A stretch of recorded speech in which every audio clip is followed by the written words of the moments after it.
Likalia dolo poya kamako rondangamwe chikambaba shinda zura ndikufare kembako MGO ya Kalamomo Studio, the producer.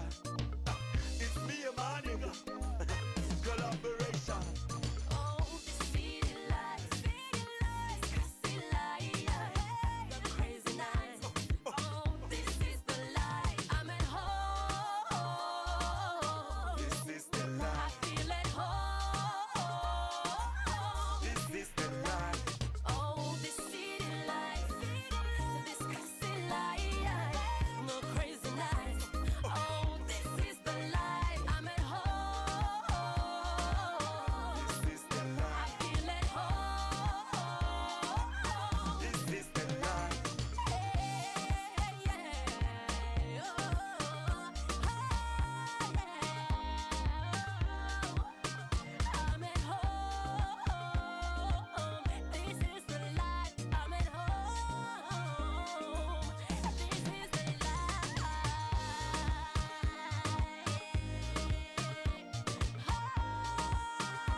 Bad girl link up, you done know.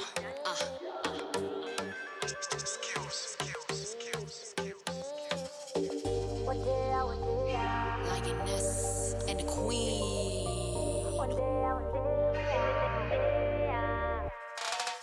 Queen of these, bad girl, very easy. When you see me, hands up to the ceiling like I'm the Pope. Shoot it up like I'm loco. Don't test me, you don't know. Yeah, queen of lyrics on there with the teasy. We got crazy. Wash it up on the seat beat. City young teen, brown skin, running these streets. Lioness and the queen, be you done? You know my music make them girls that you whine now. What is it make them whine now? Loudness make them girls that you whine now. Loudness make them whine now. Mercy, mercy, mercy. All the boys be plenty, plenty, plenty. Now my girls be sexy, sexy, sexy. We just wanna party, party, party. Mercy, mercy, mercy. All the boys be plenty, plenty, plenty. Now me girls be sexy, sexy, sexy. We just wanna party, party, party. Now back to the matter. Open and close. We take them back to the matter. Open and close. We take them back to the matter. Open and close. We take them back to the matter. Open and close. When I rock it on the radio, they call it murder. When I rock it in the club, they call it murder. Yeah, murder them, fire them, burn down. How we time to look at Monday, even if they dream now. Dollar bills coming on the rebound. Got all my girls on the tap, fellas watching from the stand. You know my music make them girls that you whine now.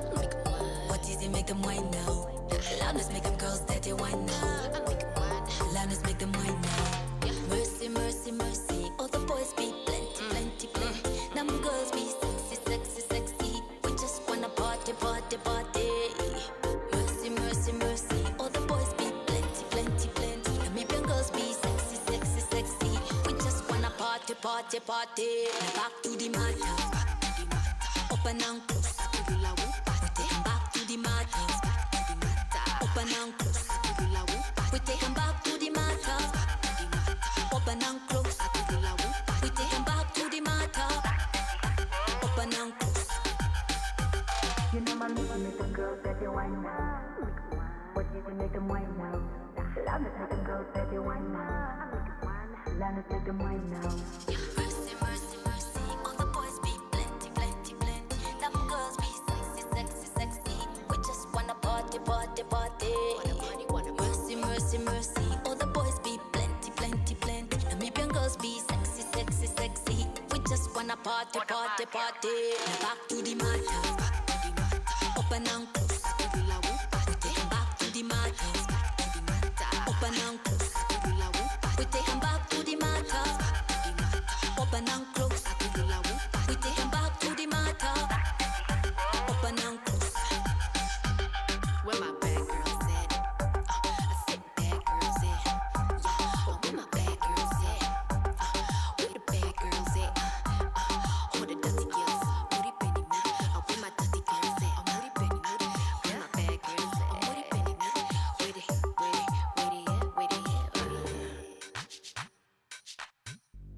Yes, yeah. Now flavor in the air. We doing it international style. Bring that music up front, you know. Hey yo, brother, let's do that. GMP, short time chalele. Atutwalo kwaito, atutwalo kwaito. International, Atutwalo kuchaiva, atutwalo kuchaiva. international, Atutwalo namlife, atutwalo namlife. international, Atutwalo kuchaiva, atutwalo kuchaiva. international, Atutwalo kwaito, atutwalo kwaito. international, Atutwalo kusula, atutwalo kusula. international. Alo keke kape no kwaito.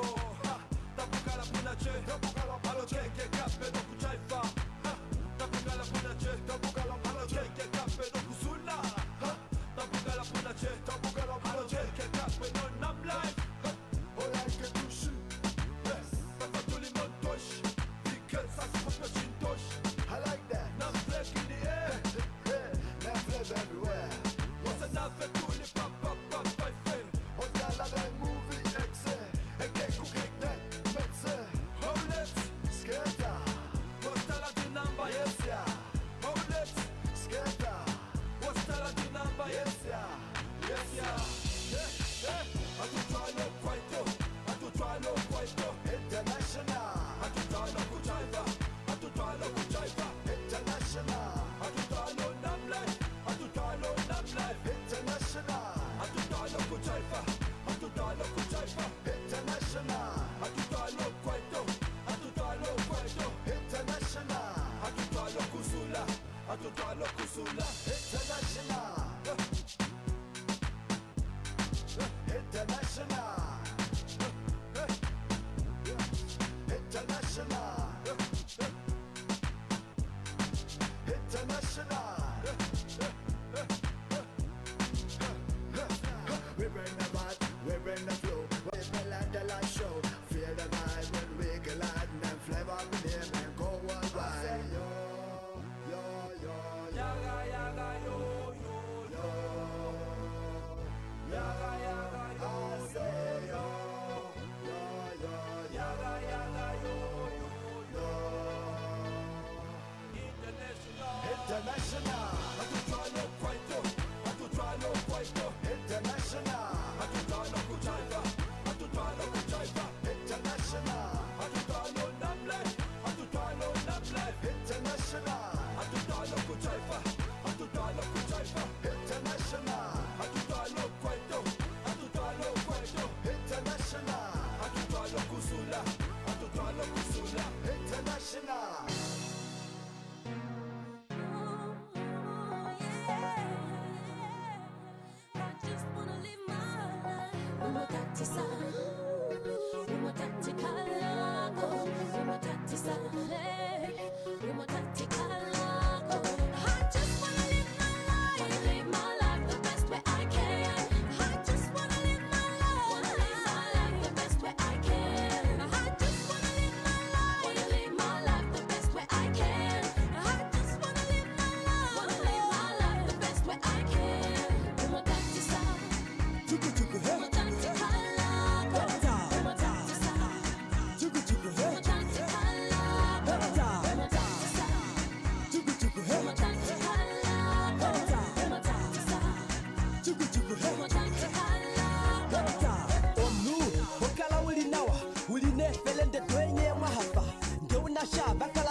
molwashike batibo bekuhole molwini maishe ihova ningile na keshe shibala shasho shibape degenge shapupo kape na utekutale geuli mujwa bakala kokule voida bahala nande bekutale mubakano habujeke umwe oenembe la tea ekupa fele otoli pulane kucha pefo belipe maningona bongela kwe beline mwafa shashofari toba topele gere paipe mboli bo kabe kuete.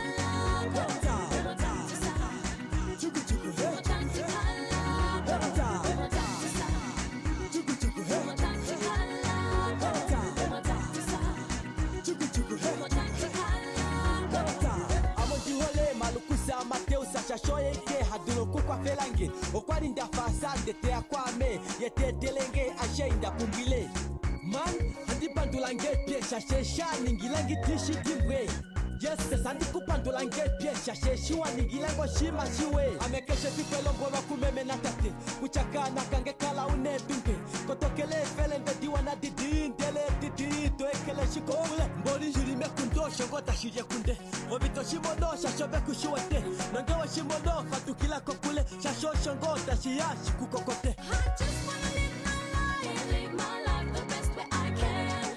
I just wanna live my life the best way I can. I just wanna live my life the best way I can. I just wanna live my life the best way I can. Umotantisa, Chuku chuku hey umotantikala, umotantisa, chuku chuku hey umotantikala, umotantisa. chuku chuku hey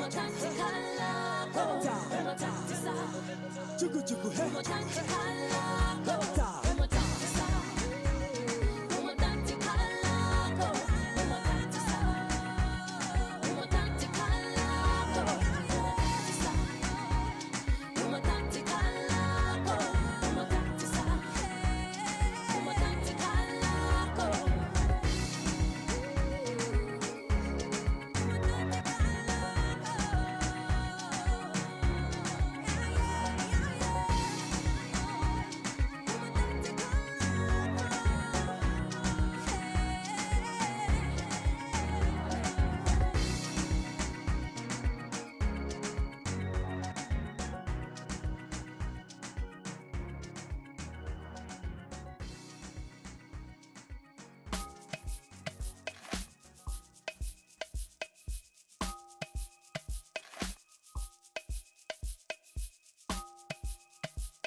Ladies and gentlemen, welcome back to the content. Hi, Usher. Hi, how are you, man? I'm good. Guys, thank you so much for tuning in. This is another week, another stage, another platform for somebody to come and share about their talents, their gifts, and of course about the stuff that they've been doing. In today's show, we have Shili Munyama. He's the owner of Creative South. He's he's a creative director. It's slipped my mind. He's a creative director, a DP, that's a director of photography. And yeah, he's a all-round creative as well. Yes. Ashraf, how's your week been? My week's been rough, guys. School started face-to-face, and it's just a lot of work, but I'm coping. I think this is the chillest session I'll have for like the entire week. Okay. Yes. Okay, that's good. What have you been up to this week? Well, this week, not really much. Just like I need to sort out like my accommodation for school because I was living in Osona, so I need to move back to Ventu. Sure. Again, so it's like a whole moving situation, but I still haven't moved. I'll move over the weekend. Mm-hmm. But outside of that, I think the only thing I'm looking forward to outside of this was Kasi Vibe. Kasi Vibe is this weekend, so I'm definitely gonna be there. Yeah, I'm just worried about my phone. Don't worry about it. My phone I was pickpocketed and then somebody actually went to go get the guy who pickpocketed my phone. Yo. And they gave it back to me. The Don't last time worry I was at about Kasi Vibe. It was interesting. Anyways, yeah, I'm also looking forward to Kasi Vibe. I'm not sure if I'm gonna go, but I want to go. I will be going to Drag Night though. Oh yes, that's tomorrow and Saturday as well. we were invited we were invited as media to go. So we'll be They're covering. turning 1 year this year, actually. Yes, they're turning. Yes, 1 year of Drag Night. I think this is the 1 year show. Oh. Yeah. Okay, I think I should go. You should. Yeah. I should go. So that's happening. There's so much. There was so much happening, but I just can't seem to think about what was supposed to happen. Yes. I think it's just because like a lot of things are picking up right now with like COVID cases being really low. So there's like a lot of festivals, shows, and everyone's trying to do something before Exactly. we don't go on lockdown again. So yeah. Great. So guys, what's going to happen is when Shili comes on, we will basically be having conversation about him, but we will also dive into a little bit of a movie review, because last week I went to the Goethe Institute or the Goethe Stage Productions, where they have locally they'd financed 3 local script writers to have their scripts become movies. Yes. And so we went to go watch it. We were impressed. We have suggestions. We were cringing, or I was cringing at some point. Did you know the actors?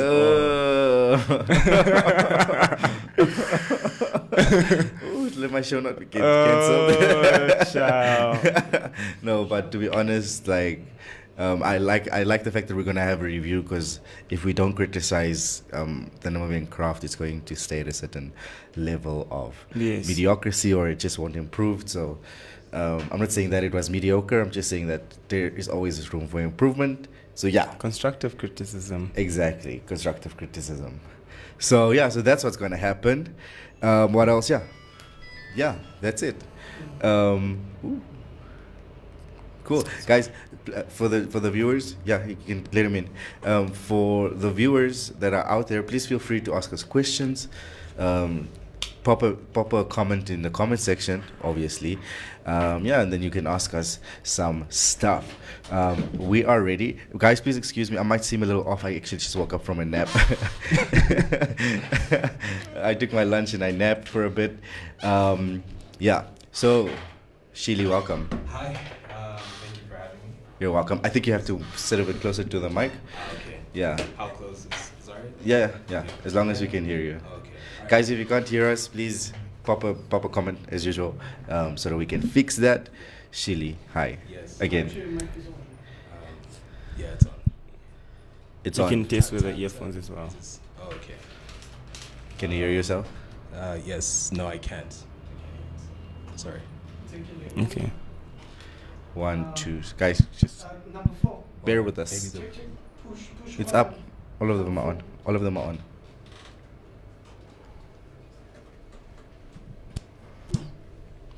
Is it on?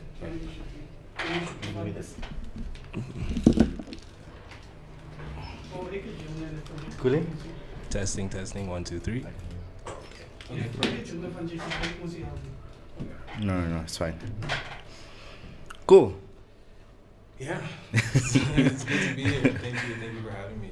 No, it's a pleasure, man. So I met Shili at the Goethe Institute, and I was like, I saw he was so invested for the films. Yeah, for the Oh. films. We bumped into each other then. I saw he was so invested in this. I'm like, dude, come on, we have to do the show. Yes. Let's do a review next week. And he's like, I'm down. I was like, whoa, that was so easy. It's the way you always try and get people onto the show. Very spontaneous. It's never planned. It's always just like, come, let's do this. Let's do this thing. Like I like it like that. If it becomes too mechanical when you're like, okay, cool, let's have an interview. I'm booking you now 2 weeks in advance, so you're gonna prepare yourself and whatever. So I'm just like spur of the moment, like, yo, you want to do this? Let's go. Yes. And that's actually how I got Asher on it as well. I was out one night and we were having a conversation. I'm like, dude, you're having brilliant conversation. Let's take this to the mics. And he's like, let's do it. That's how they like the best conversations come to be, when it's literally unplanned, unscripted. Exactly. You know? Yes, exactly. Big ups, yeah. Cool. So Shili, please, before we go any further, please, our fans or our guests that have been listening to us, can you please introduce yourself to them? Right. So my name is Shili. I am a multidisciplinary artist, jack of all trades. But my passion lies in film. So I'm a creative director, I'm a photographer, I'm a DP, I write scripts, I create visual treatments. I do everything visual except I just don't do music. I don't produce music. But I'm a visual artist all around, I guess. Yeah. Okay, that's cool. Writer, Beautiful. all that. Great. So, yeah. Great. Okay, guys, that's the show. Thank you very much for tuning in. For a moment, I was like, Let's take our bags, guys. Now you know. Anyways, cool. So, how I know him is firstly through his photography, know of him is through photography. How did you get into photography? That's an interesting question. That's a very interesting question. I got into photography because, to be honest, I got into photography because I'm good at it, right? So I always wanted to go straight into, you know, videography and DPing and filmmaking and so on and so forth. This was years back, but I eventually, like in the beginning, I figured like, why don't I start, you know, from the very base and then work my way out. So I'll start with photography, you know, learn how to you know, the art of photography, you know, and then eventually hop into video, you know, and then basically just let that snowball on top of itself, you know, and sort of let that compound. So yeah, I think I got into photography in South Africa, actually, just before I left SA, in uni. And and then here we are, you know, a couple years later, photography, video, you know, Videography, everything. Exactly. So Nice. What did you study in Malaysia? South Africa. oh, I was at Rhodes. I studied. I did a double major in like law and politics. Dropped out though. I did not finish that. It was not my forte. So, yeah. Why did you drop out? Law is just Clearly. You know, it was too structured. It wasn't. I don't know. It wasn't something I was passionate about. You know, I'm a passionate person. I'm passionate about like, you know, film and storytelling, and I feel like when it came to something that structured,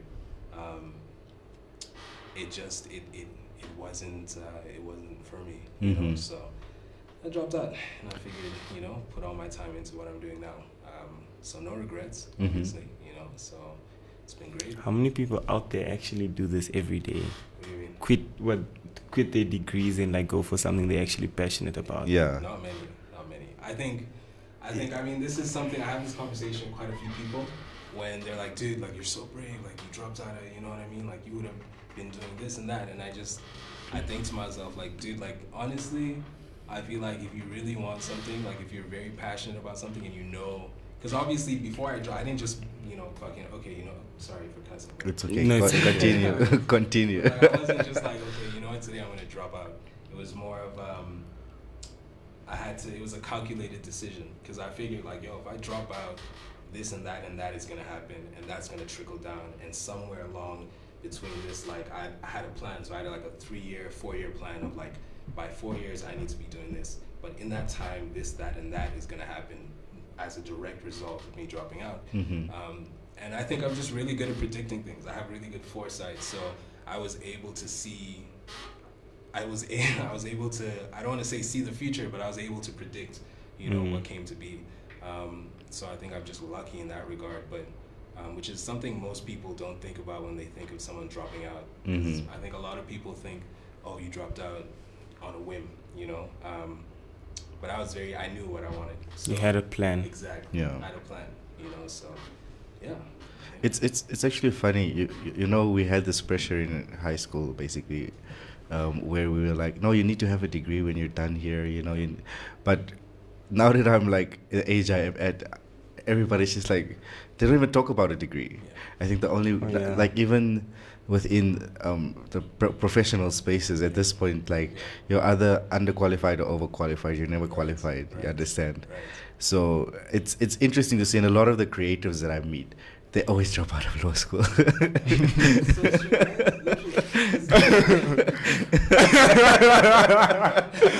No, majority of them they always have a story of dropping out of law school. Or if not, they finish and they never practiced. Yeah, they just.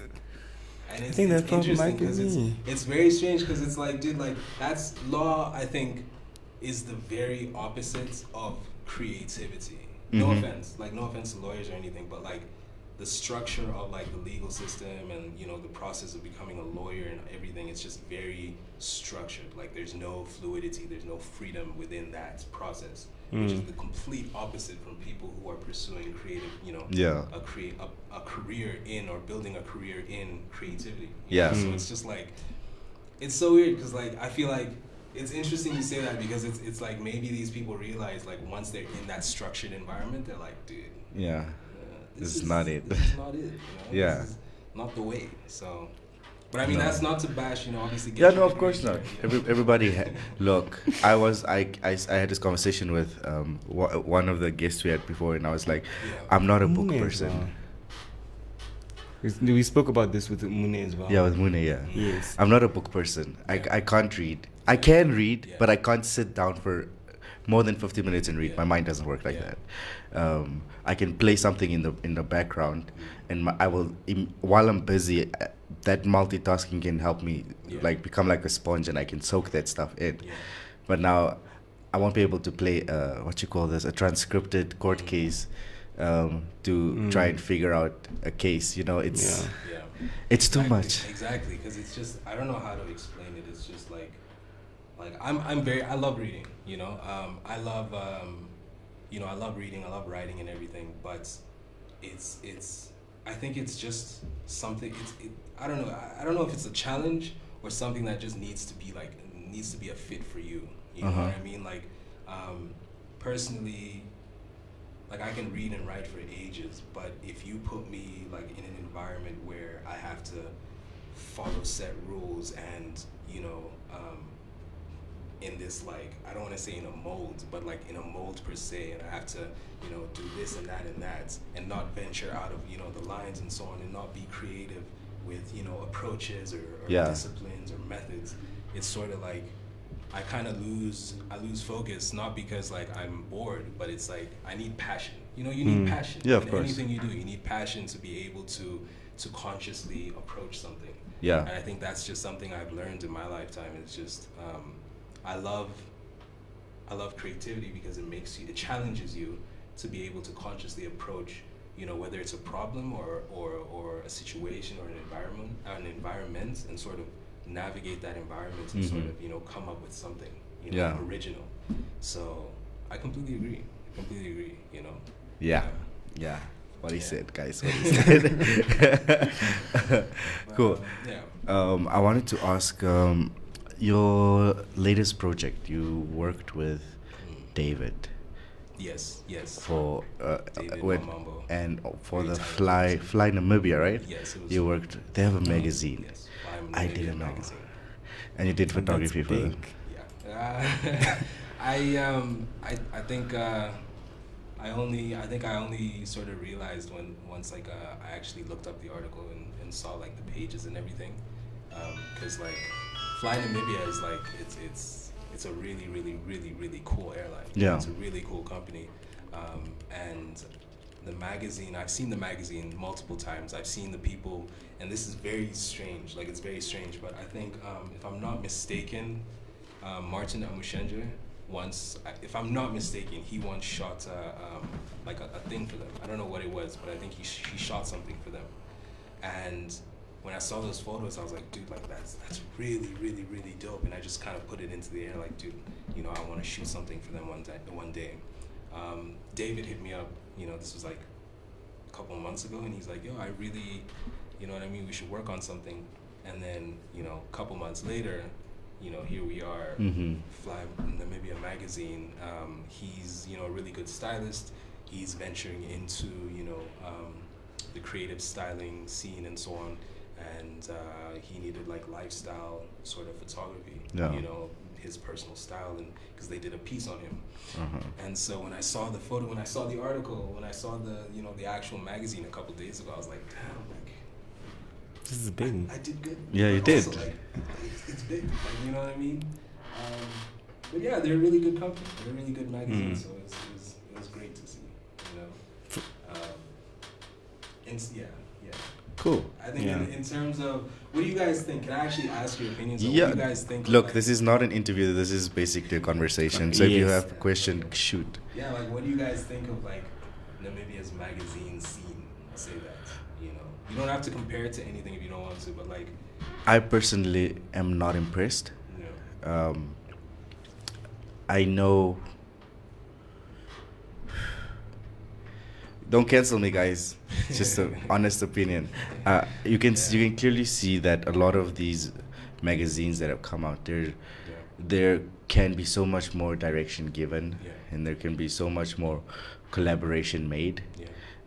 Sometimes some people have the idea, but they don't realize that it's just their idea. They don't need to execute it themselves, because there are other people that are more skilled in it. And understand, as a creative, you love your baby. You want to be as involved as you can.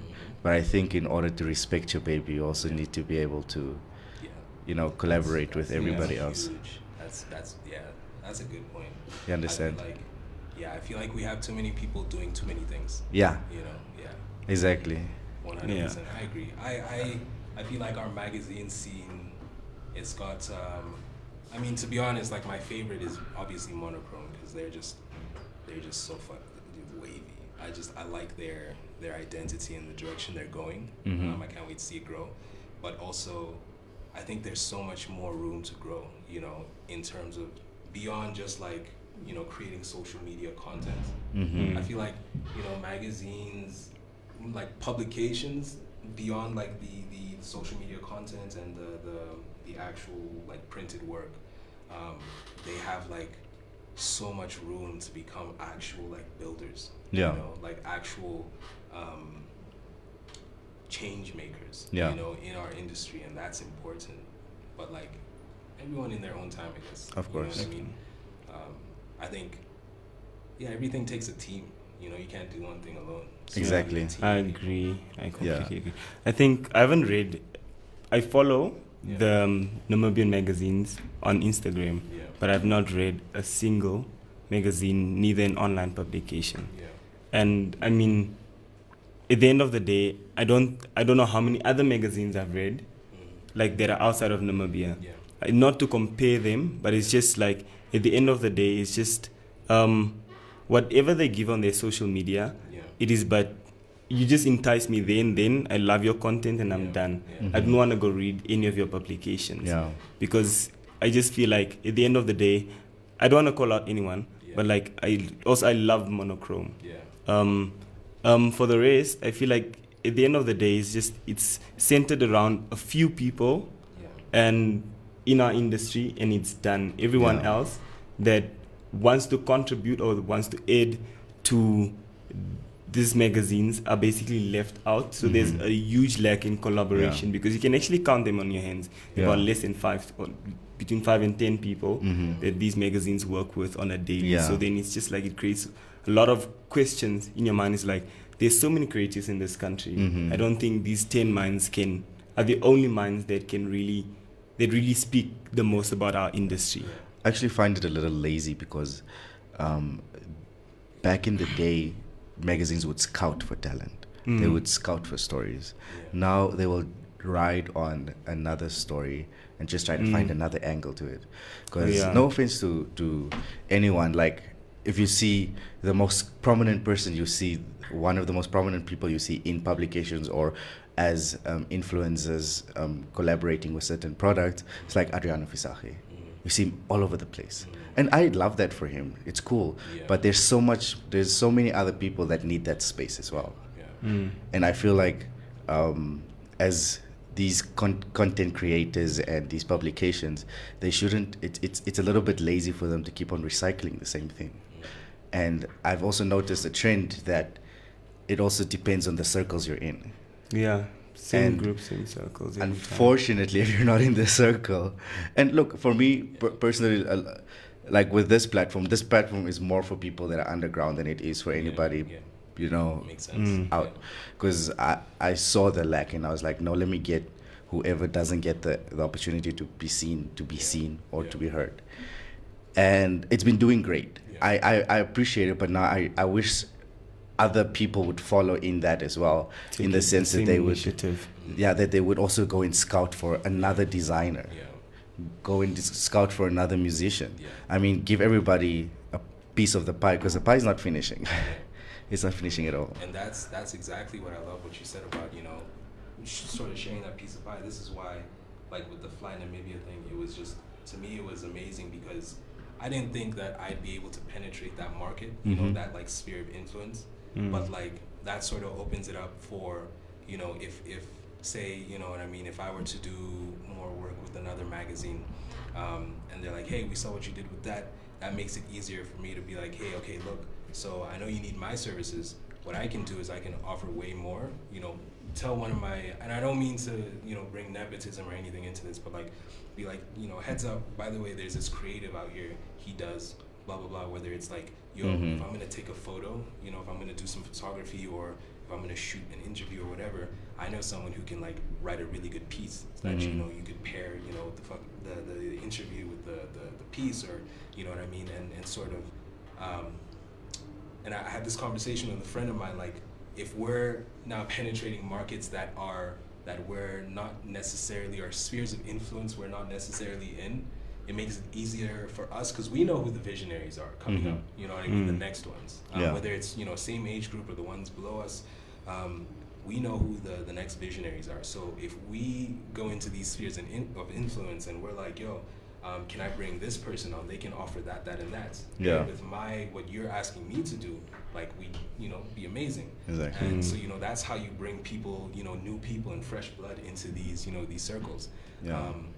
Which is, something that the magazine scene is actually, hopefully, within the the near future, you'll see, hopefully, they can adopt and sort of, venture into. But genuinely, I feel like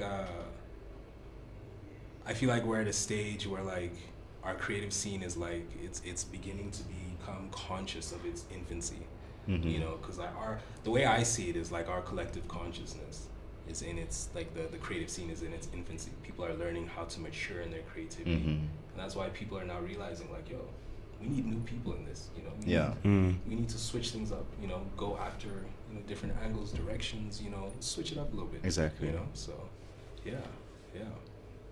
Which is, and this, it goes into different industries, right? Of course. Yeah. And I don't think Namibia is the only country that struggles with this. Of course not. But I feel like we've been struggling with this for so long. For too long. It's sort of like, okay, yeah. when it, Yeah, exactly. Kickstart the shit, like, get it going. Yeah, like, if you look at last year, we had like, was it 3 different films that went international? One that featured on Netflix, one that featured on Amazon Prime. That's deep for Namibia. You understand? And then we had many of them featuring in different festivals. That's deep. That you can see there's so much potential for growth. But it's like you kind of don't even take recognition of it, because it feels like it's the same thing happening. You feel like it's I don't know if I'm making sense, but it feels like it's the same product. It's like we're having a Mel Gibson production going all over the place, but it's 3 different Mel Gibson productions. You understand? So I think I remember. I think there was a film I watched last year. I don't want to say it, but then I don't want to say the name, but it got a lot of international awards. And I was sitting there, I was done, and I said it was a really good film. But like, at the end of the day, when I went back and I really thought about like starting with the script, I think it's something that's been reproduced, and I think it's but one of those films, something that's been reproduced so many times in Namibia. The only difference with this film was that it had a better crew, meaning a better director and a better actor. But as for the film itself, it's something that it's something very known to us, and I feel like, and I think that's where we're probably coming from. And I just like, but then there's so many angles that the director could have taken, or the actor could have taken, or the script writer could have taken to make this a little bit more original compared to because I swear it was just I don't want to say but it's like your high school drama, but with good directing and a good camera, basically. Is it the one you were in? I'll tell you afterwards. No, but it's but one of them. I actually wanted to name all 3, but I won't say it. But I think, to add on that, genuinely, I feel like what you guys, like, look, when you're on the outside of Namibia, right? So when you're in SA, you're in the UK or whatever, and you see a Namibian film, it's like, damn, okay, they're making movies and shit, they're doing film festivals and whatnot. But when you're here, it's kind of like, dude, like, we've seen the same brand of, like, it's replicated. It's doing the same thing over and over again. which is side notes. Like I was in Netflix in Stage 32. They have this like web form webinar type thing. Where they essentially teach you how to adapt scripts for the international market. If you want to write scripts, they teach you, and they literally like a breakdown of like whether it's scene by scene or theme or whatever, like how to write scripts to get it onto streaming platforms, whether it's Netflix, Amazon Prime, whatever it is, right? And one of the methods is to get an idea and replicate it. This is for comedy, and replicate it over and over and over again. But this is for a TV show. So for example, you take like Blackish. The father, Dre, is a successful black man in America.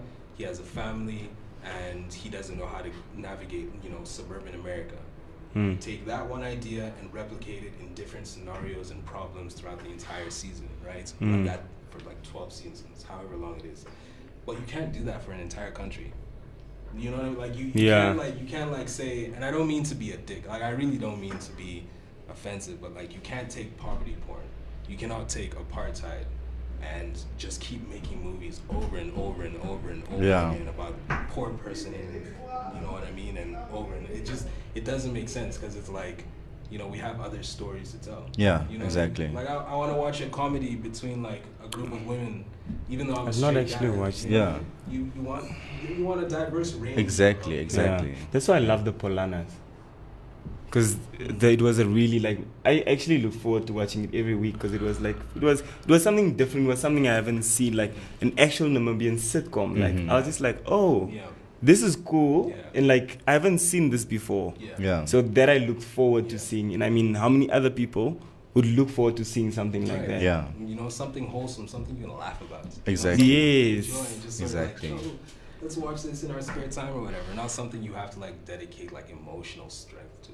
It's just like, damn. And one thing about Namibian productions, and something that kind of irks me a little, is for them, they find comic relief, but they will never try to find comedy. I don't know if that makes sense.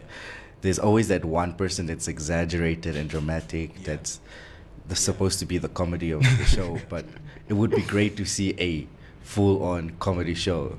Like, give us, what's that movie with, I think it's Identity Theft. Oh, Identity Theft, yes.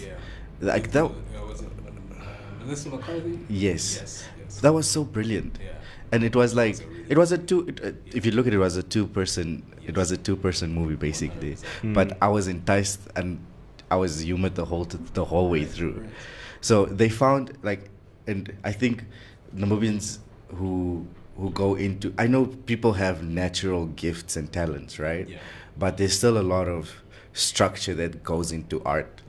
As much as we hate it, there still needs to be a lot of structure that needs to go into art. And I think that's why a lot of these professionals these not like these The shade. I want to say that like, how do I say, like corporates? That's why corporates the higher ups, like they don't take the creative industry serious, because we're so all over the place, we're so whimsical and love and light, and and they're like, but there's no structure, we can't support something that doesn't have structure. You understand? And now if you look at film, doing your own comedy, you're still gonna have to do your research. You're still gonna have to take some pointers from others. I know let me not dive too deep into that, but I feel like there's still a lot of structure that can go into creativity. His mic is too low, man. Oh. Everything's high up. Sure. His mic. Did you get it? Is push down the mic? I told you. Push it. Yeah. Okay. Just speak directly. Good. I don't know. No, you're good. Oh, okay, I'm good. Okay, good. Good. Just speak directly into the mic. Oh, okay, so like, Speak okay. directly into the mic. All right. We'll fix it. What's up? So it's okay. Yeah. So, no, you were saying. Sorry. Sorry. Yeah. But I think it's actually a problem, like not only in filming, but like in almost everything in our creative industry. I think even in fashion, like you see one person doing everything. Everything. Yeah. I I mean, look, we can't blame that one person for doing everything because they're good at it. Yeah. We But can't blame them. thing but We can't. The thing is, I think this is something. It's just another challenge to get over for the Namibia's cultures. If I, for example, decide to shoot a short film now, right? I'm going to have to be the director. I'm probably gonna have to be the writer as well, obviously. But like, I'll probably have to be the producer. I mean, I might get a buddy of mine to shoot it, but then either me or him or the both of us are gonna have to get on set design. We're gonna have to think of like a styling, because like most. Very true. The way it happens is essentially because we don't have like a system where like the independents can make money off of what we do, because everybody needs to be paid. Like you can't because if you're an independent artist, you can't pay people. You know what I mean? So you have to do a lot of things yourself. But because that was like the routine for a lot of the people who are established now, it's sort of like, I've done it before, I can do it again. I can do it again. You know what I mean? And This formula has worked for me for so long, Exactly. so I might as well. Exactly, and sort of they just apply that over and over and over again. Because you'll get the producer that's actually also the casting, the casting director, and then you get the casting director who's actually also the DP. You know, it's. I don't even It's think not there are good. castings in a movie anymore, guys. Look, with the 3 films we saw, there was casting involved. Look, man, I don't know if we'll be in trouble for For what? Remember the casting, for the good, you know, how they did the short films. I don't know. I don't want to be in trouble. I don't want to get in trouble. But just like, I think their methods of casting could have been better. Yeah. I'll say that. I agree. You know, and I mentioned to you there, like, for one of the films, I was actually called to do an interview. Not an interview, sorry, an audition. Yeah. Oh, And yeah, they do that here.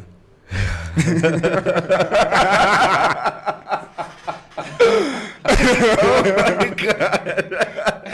Yeah. So I got called to do this audition, but it was my audition was based off of an assumption that was a little wrong. Yeah. I don't know if you remember there was a guy that was constantly high in one of the short films. Yes. And Yes. they were like, Mark Rashivas. yeah, Grootman. Yeah. Yes, Grootman, Grootman. yeah. Yes. And I just couldn't. I've done theater before. I've done acting in Malaysia, but I just couldn't get into the character because I felt like it's very unnatural. I don't even smoke weed. Yeah. But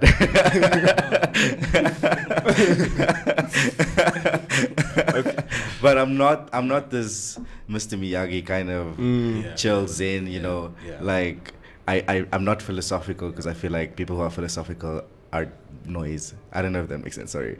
But like not noise but they always have something to say. Yeah. You They understand? have a lot to say. They don't want to listen. Yeah. Yes. So yeah.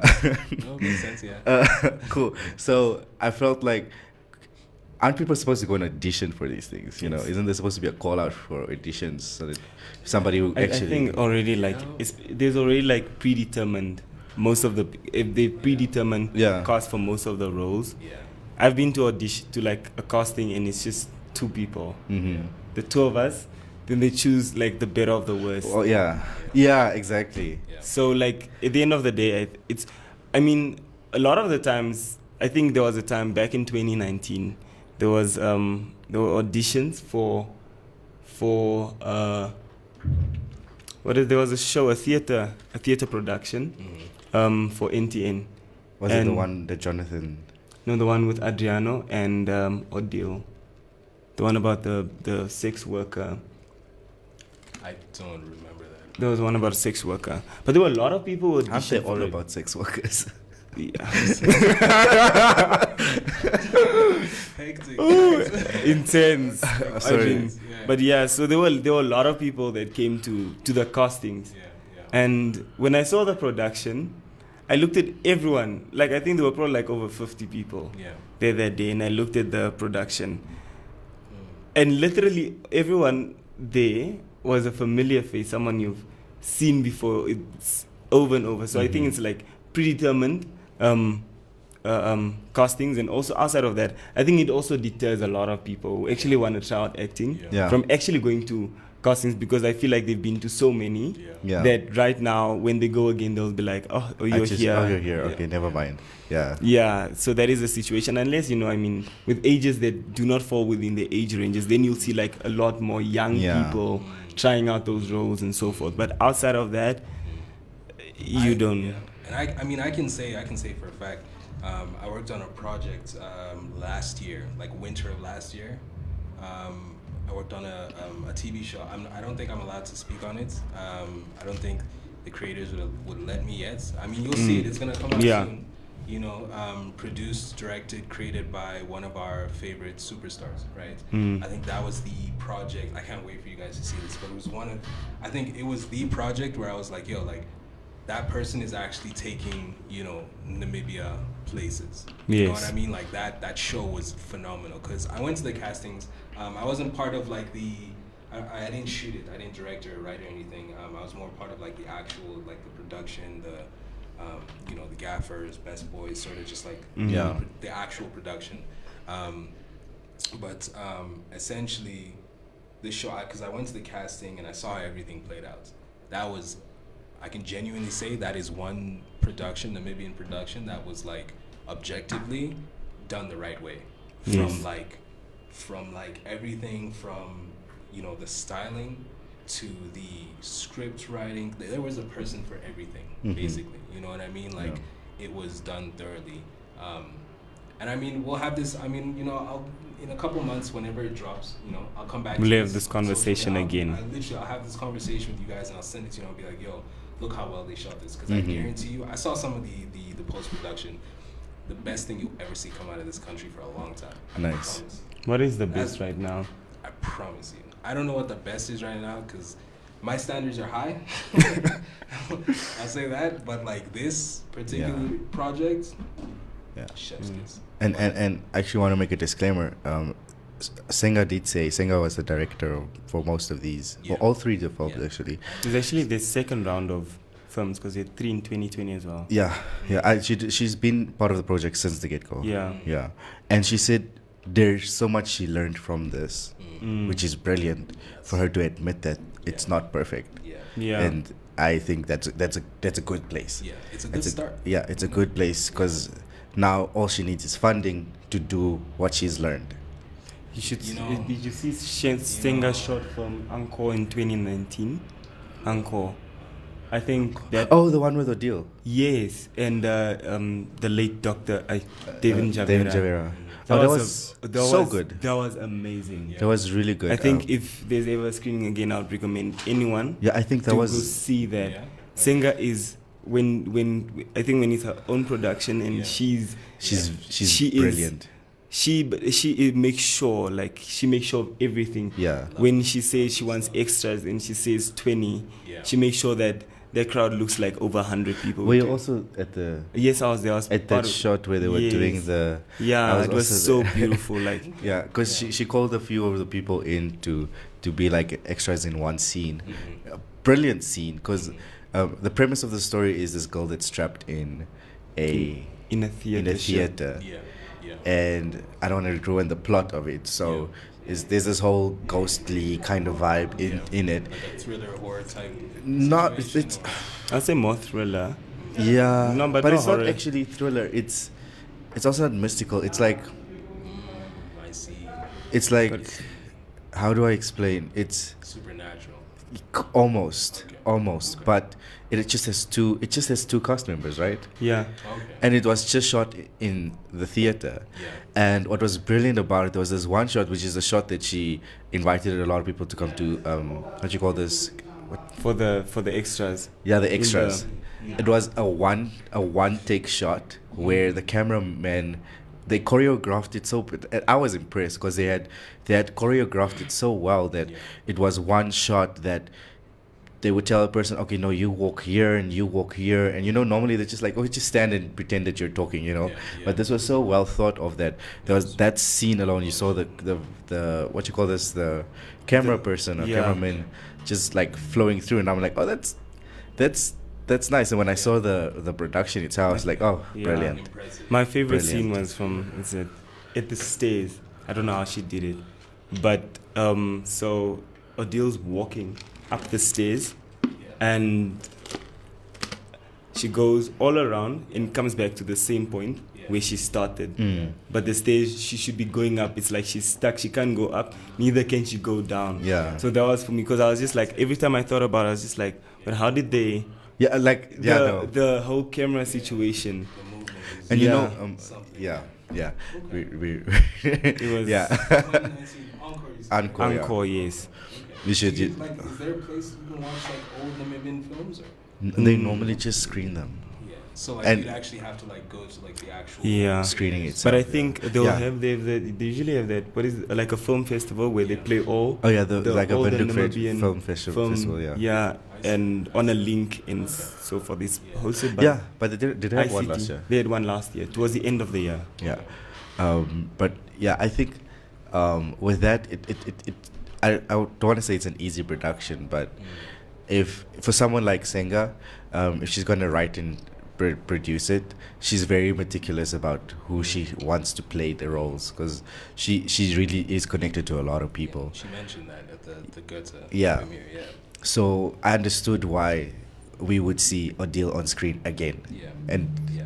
it made sense. It worked. Because even when I was watching Grootman and I saw the guy that was playing the role that I was asked to audition for, I'm like, I could not have done that Yeah. at all. That's not me. He's doing it so well. Yeah.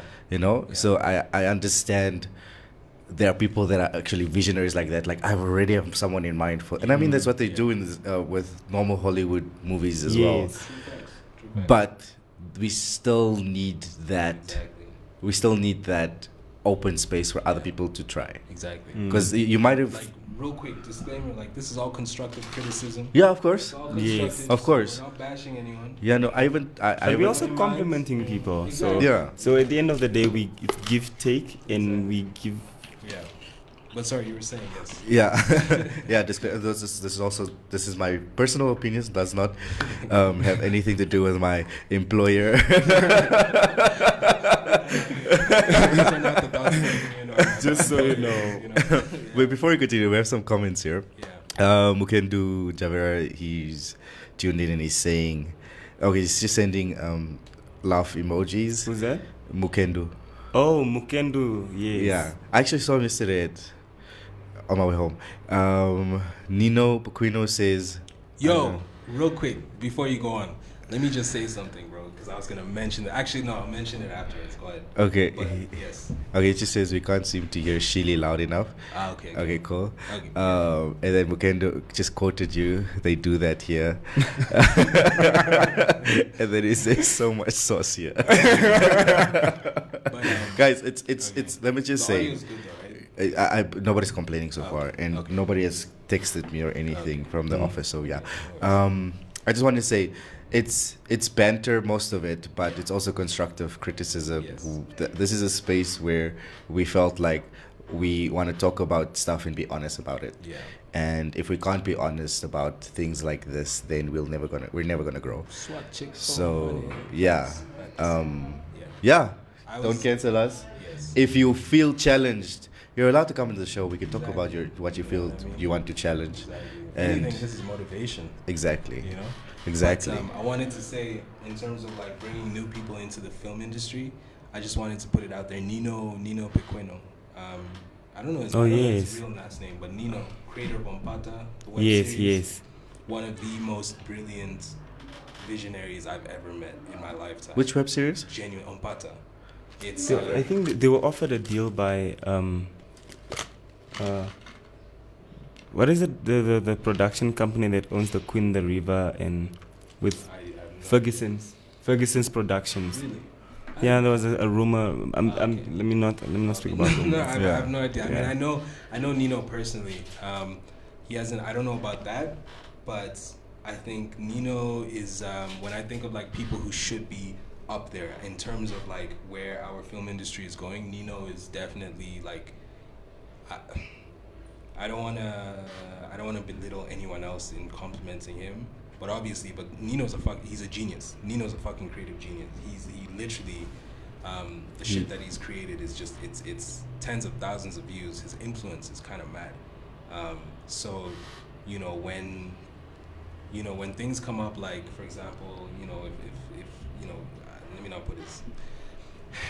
When stories are being picked and funded and whatnot, you know what I mean? I think we also need to embrace, new ideas and new people in terms of, not just actors and so on and actresses, but like storytellers. You know what I mean? And I think he's definitely someone who needs, the light shed on him.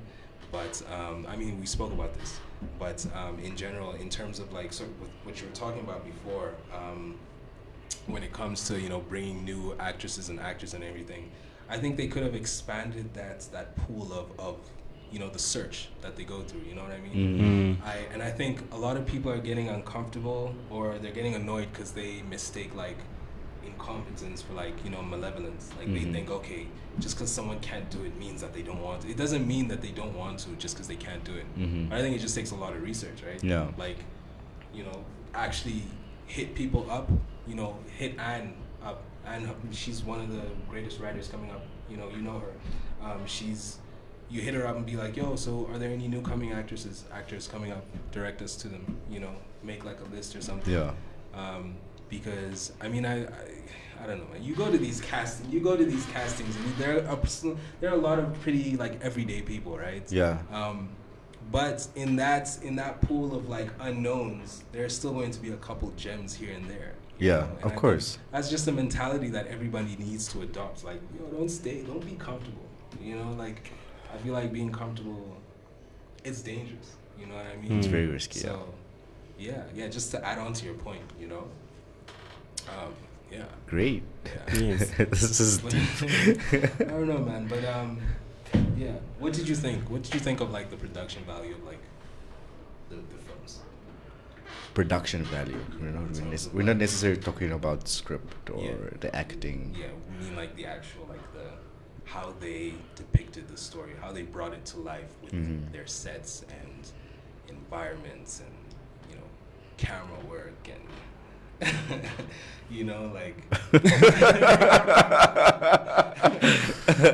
Look, I'm impressed with the quality. It's not what it was before. Yeah. Definitely so much room for growth. Yeah. I feel. Who's the director of photography? Shit. There were like 3 different. Oh. But no one I knew. Yeah, me too. I didn't even. So but they seemed like seasoned DPs, people that have been in the industry, and which is understandable because I think Senga just went for the connections she had, because the production was also, they had literally 2 days to shoot each and every production. Yeah. Except for the documentary, I believe. I don't think, bro. Honestly, man. I feel like they were in a position to choose how long they could shoot for. Exactly. So to me, it doesn't really make sense. Like, if you're, I don't know, dude. Maybe sometimes, I don't know, maybe I'm overthinking it, but like, if you're in a position to like create great quality with like the budget they had, you'd want to shoot over like a week or 2. Yeah. You know what I mean? Like, especially if they're the ones who organize the shit, like, you're in a position where you can decide how long you want to take, right? So 2 days, sorry, please go on, but like 2 days. I didn't know that, because I didn't know, I'm just saying, because I didn't know that. I didn't know 2 days? No, maybe I didn't pick it up. She mentioned it, Really? Singer mentioned it on one of this, when she was introducing that, Chats. like, I know, what's the one about the cops? Yes, the one with NSK. Yes. Yeah. That movie, that short film was shot literally in 2 days. Yeah. She said Grootman as well was also shot in 2 days. I don't remember her saying that about the documentary, but I want to say with documentary itself, I was left hanging. I don't know if that makes sense. That was low-key my favorite, and like also because I was like, what happened then? Yeah. But it wasn't a cliffhanger. It was just like, I know it's over, but yo, there's so much more. Exactly. You understand? Exactly. Like, The story, it's broad. Yeah. You know? And yeah, I think it's nice to see a documentary. Yeah. I have not seen it, and it's not an angle we've seen before. It's basically a documentary about a guy that collects scrap metal. He lost his job and became technically homeless, and so in order to make ends meet, he would collect scrap metal. and go sell It's it. not one about a sex worker. It's not one about a sex worker. Not a sex worker. I think that was the most human one out of all of them. I feel like that one actually touched like a part of. I watched the trailer. I really liked You know it. that documentary inspired me for something that I'd like to write. Yeah. Okay. It's Okay. similar to that, but a totally different perspective. But Are you yeah, talking fiction or non-fiction? based on true events, Okay. Non-fiction. non-fiction, but Okay, yeah. it will be directed in a fictional manner. Okay, that makes sense. I know that makes okay, cool. Fictional. Yeah. Okay. No. Yeah. So I want to kind of exaggerate the stories that come from. I'm busy I writing think it. those. No, I feel like those are really good stories to tell. Mhm. Exaggerated stories based on true events. Yeah. I feel like that's what low key sometimes gets people talking. You know, Yeah. especially if it's film. You know, then it's like that's what, because at the end when it's like based on true events, people are like, oh shit. Yes. This is like real. And it actually gets them thinking, and it goes on in Yeah. their minds. They're like, and that I feel like that's a really good way to impact people. Yeah. So that's dope. I don't know if you guys watched Monster with Charlize Theron. No. I don't think so. It's a movie about a sex worker. Here we go. No, but Yeah, it yeah. received so many awards, so many Golden Globes, Oscars. Oscars. Yeah. Like it received a lot of accolades, right? Yeah. And that's where Charlize Theron actually came out to the world, and it's like that's what set her Yeah. like that Part got her of an into actor, the yeah. industry, right? Yeah. And that movie was so intense, hey? Yeah. It talks basically about this female serial killer, Yeah. right? Oh, hectic. And at the end of it, it said true events, based on true events. I was like, what? That was not real. Yo. Cannot be. Oh my It was so, I Is actually, she like a sex worker who kills men, or yes, that's badass? yes. But it's also sad because based on true events. Yeah. It's badass. I mean, everybody's in their villain era right Yeah. now, so I mean, she's kind of fitting in a little, Yeah. but yeah. No, but it's brilliant because most of her victims were men that she had slept with for money, basically. Yeah. So after she had done her woman of the night duties, Yeah. she would kill them. That's deep. That's deep. And she killed a few of them, I mean, and would then she got at arrested least, afterwards. Like I don't mean to interrupt, but like, would she at least like wait until like the next morning, or is it just like boom, Kill them done? No, immediately if in the original documentary about it, Yeah. there'd be times where she killed two men in one night. God, in one night. Yeah. Damn. Sure, how did she kill them? Random, stab, she had shoot, fun doing whatever. it. Sorry, This is the woman. Like she had fun. The Yeah. actual person, or I don't think it was fun for her. I think it might have been a mental disorder so it because wasn't she's like- actually a lesbian. Oh, okay, so she wasn't. Oh. I see, Yeah. I see. Oh, okay. In real life, she's a. In real life, she's a lesbian. Okay. In the movie, she also has a girlfriend, I and see. she sleeps with the girlfriend, but she doesn't kill the Yeah. girlfriend. So she's probably fucking psychotic or some shit. Something like that. I see. You should watch the documentary. It's brilliant. Yeah. Yeah. Is it it's- on Netflix? No, it should actually. I just watched it on YouTube. I'm gonna. Okay, I will check it out. Okay. When Yeah. did when the movie drop? It's like, damn, 2010, 2011, maybe. I don't know. No. It's way before then. 2008, maybe even. Okay. I'm gonna check it out. It's quite old. Yeah. But it was brilliant because the scenes. At some point it seems so real, Yeah. but you keep telling yourself, oh no, it's fictional, right? Yeah. Yeah. And then at the end you're like, what? She did that.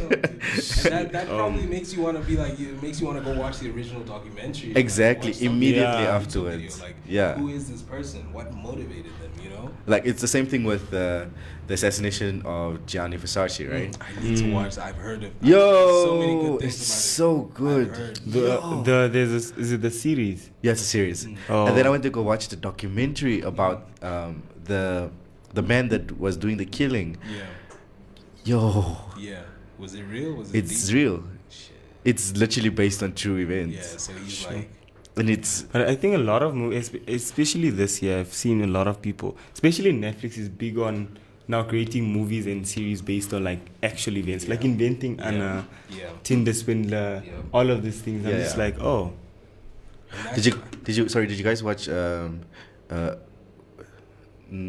not sure if it's Nobody or We Don't Fuck with Cats. No, but I heard about it. Oh, it's so I heard good. that's the one about like the guy who came to Namibia or some shit. Like Namibia's in that one, right? I heard.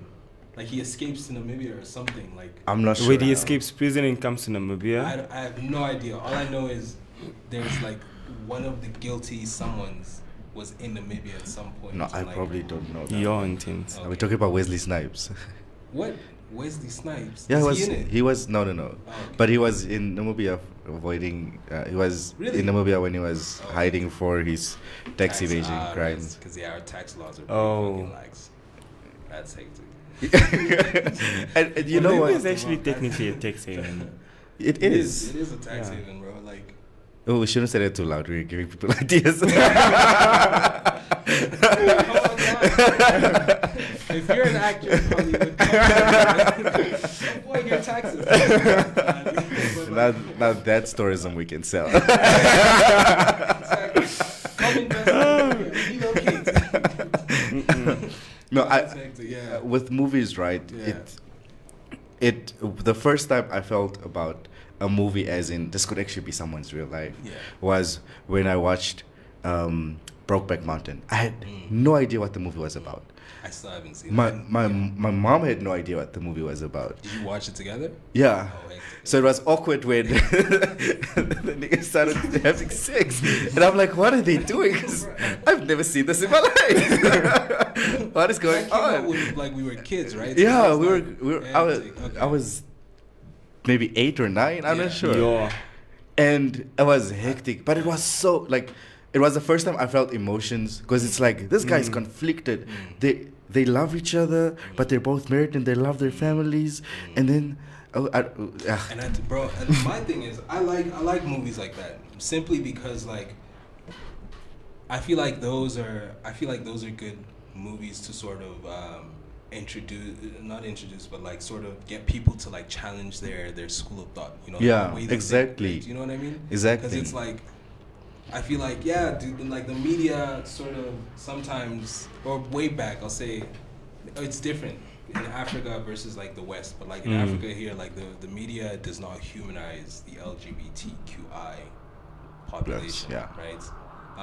And at that point, I'm guessing in the West as well, it was the same thing for them. But then they drop that movie, and it's sort of like it gets people to think like, yo, these are people going through human experiences, and the narrative is just like.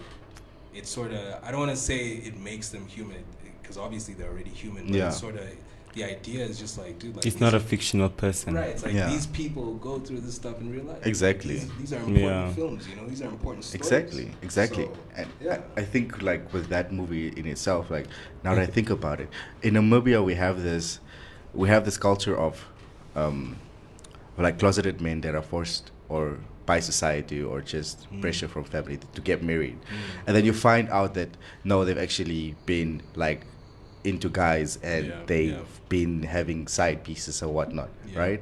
And then you're like, oh, a lot of people are like, oh, that's disgusting. You have a wife, what, and then you're like, but if you watch that movie, you'll understand like. The conflict that they actually go through, it's not a thing of, you know, and then it kind of, like you said, it humanizes them to the point where you're not trying to lynch them, you're actually now trying to understand them because you're like, yo, you're going through actually a lot more than the normal person is going through. And I feel like this is like, that, like, what do you guys think of the idea of like, this is a tool that we can use as storytellers, you know, whether, whatever discipline, visual discipline, whether it's photography, videography, film, documentary, like it really doesn't matter, but like what do you guys think of the idea like these are to adopt narratives like this and stories like this is how we sort of evolve people's minds here, you know, to sort of expose them, because obviously you can't take people and put them in a new, like, we can't take the entire Yeah. population and drop them in, like, Yeah. in Europe and be like, okay, get used to the rest of the world. You know, Yeah, we of have course to not. bring the rest of the world here. And Yeah. it's sad to say, but It's like creating awareness, you know, exactly. but not actually doing it, because it's one thing to say like be conscious of like queer people Yeah. in your surroundings, Yeah. and it's a different thing exposing the people to what these people are experiencing Exactly. because of like the environment and so forth. Exactly. Yeah. So I think that is really important. I think also last year, what is even speaking about like especially in Namibia, with Erike did a shoot with 3 trans women and a baby. I love that. Oh my. Oh, I That loved it a was lot good. because it reminded me like at the end of the day that, you know, sometimes you just like trans women or like trans women, you know, and then I just think like, oh, but here are actual trans women, like we're looking at them, Yeah. we're looking at their babies, we actually Yeah. see that these are like real people Yeah. in our societies. Exactly. And I mean, it was in the Sister magazine where they speak about their stories, where they come Yeah. from. And I think that in itself, I think that was beautiful because Yeah. it's every time just like, oh no, trans women this, but it's Yeah. another thing when you actually, when you put a face to a story. Yeah.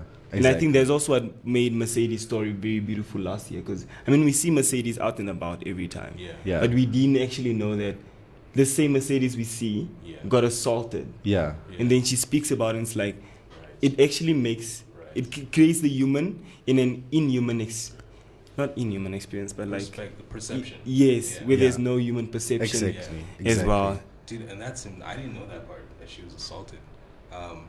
Yeah, By the police, bro. I don't know their pronouns. Sorry. By yes, the by the police. police. Oh, okay. No, That whole story. court case thing. Yes. Okay. Yeah, never yeah. mind. And she was. I don't know. She. She. Yeah. She. Okay. And she was awarded some shmoney. Yes. Yeah. Yeah. No, I think that I think it's easy for people to be like to judge. Just Yeah. Yeah. Be like, oh, a trans person, you don't know yourself. Like, Yeah. when in reality that person doesn't know them. Like, Yeah. if you just knew, like, if more, and I say this specifically for like straight men, man, because it's usually just straight men who come up with shit. Honestly. But like, if a straight man were to watch, Straight a film, men. yeah, You're the shade. You know what I mean? But like, if a man were to like watch a film and just understand, like, yo, this is the shit that people go through. Yeah. Just understand. You don't have to. In the beginning, it's not. You don't have to like force yourself to believe what other people believe or anything. But just understand in the beginning that these people, these people are going through a human experience. These people are living, regular lives, and they just want to be them. And you know what I mean? Like, it's. I think it's just people are just I don't know. Like Niggas niggas piss me off. Yeah, bro. Yeah, guys. Like, how hard is Dude, it? Like, my thing is, look, shit. I know this is off.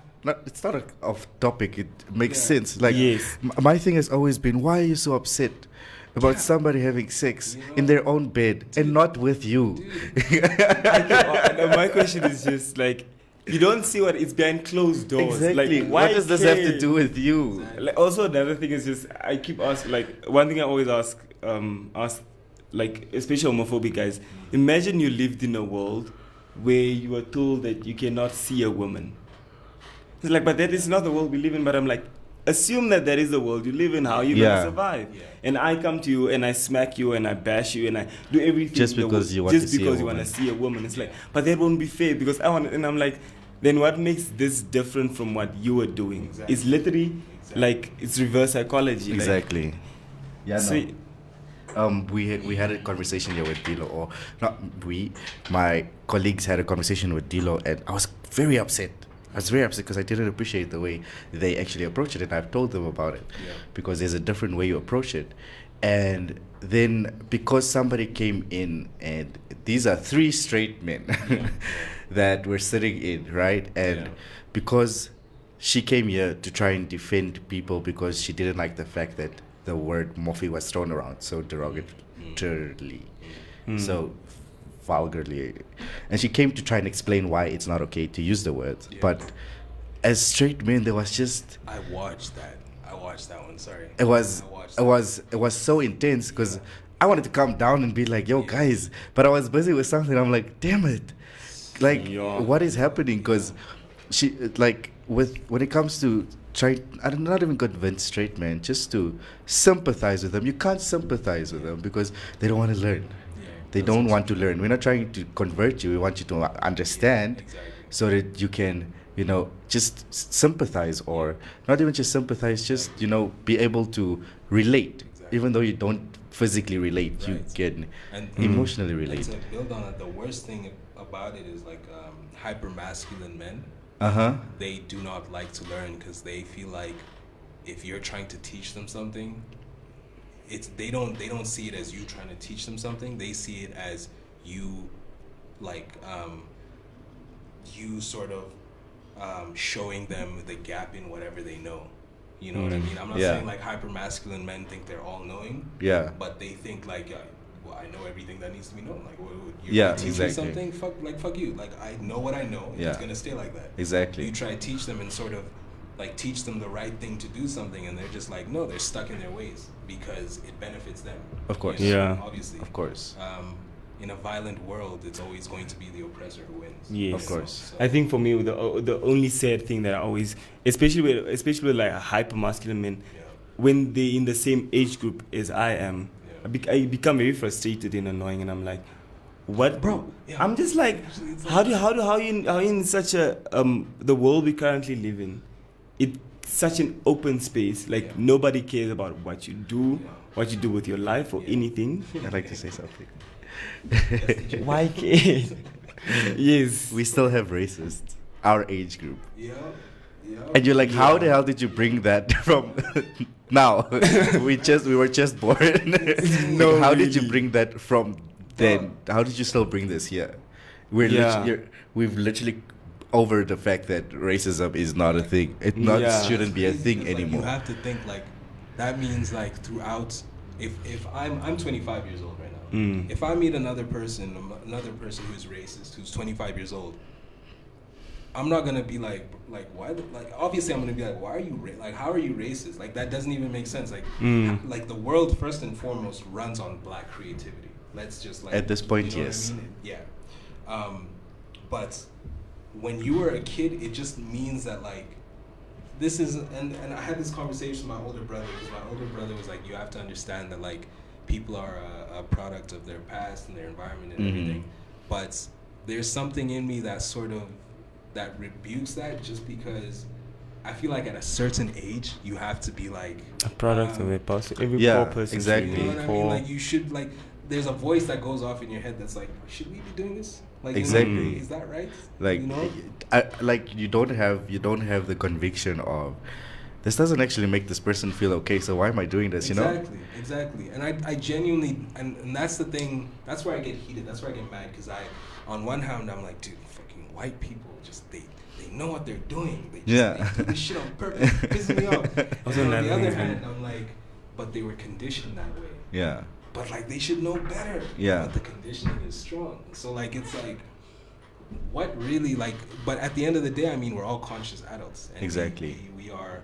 We all know what we're doing, and our decisions. We know our decisions have impacts. Yeah. You know what I mean? Yes. So exactly. Surely someone should know like what they're doing, right? Exactly. I don't think people do anything without having an intention behind what they're doing. So if they're saying something racist or homophobic or anything derogatory, it's aimed at hurting you, breaking you down, whatever aim it, but it's clearly not something good. And I think at the end of the day, the social conditioning, I think that despite social conditioning, like even in our homes, like growing up in Christian homes, I can almost assume that half of the people, even my age, I grew up in a Christian home. I don't remember the last time when I was at church. And that's the same thing for so many other people my age. Now my question still remains with regards to like social issues. Why don't they adopt the same mentality? Because if you can throw away something so easily, one thing so easily, you should be able to do so with so many other things as well. So like that is basically, it's kind of like it's double standards. It's basically you're refusing instead of actually wanting to change or make an effort to change, basically. No, 100%. I can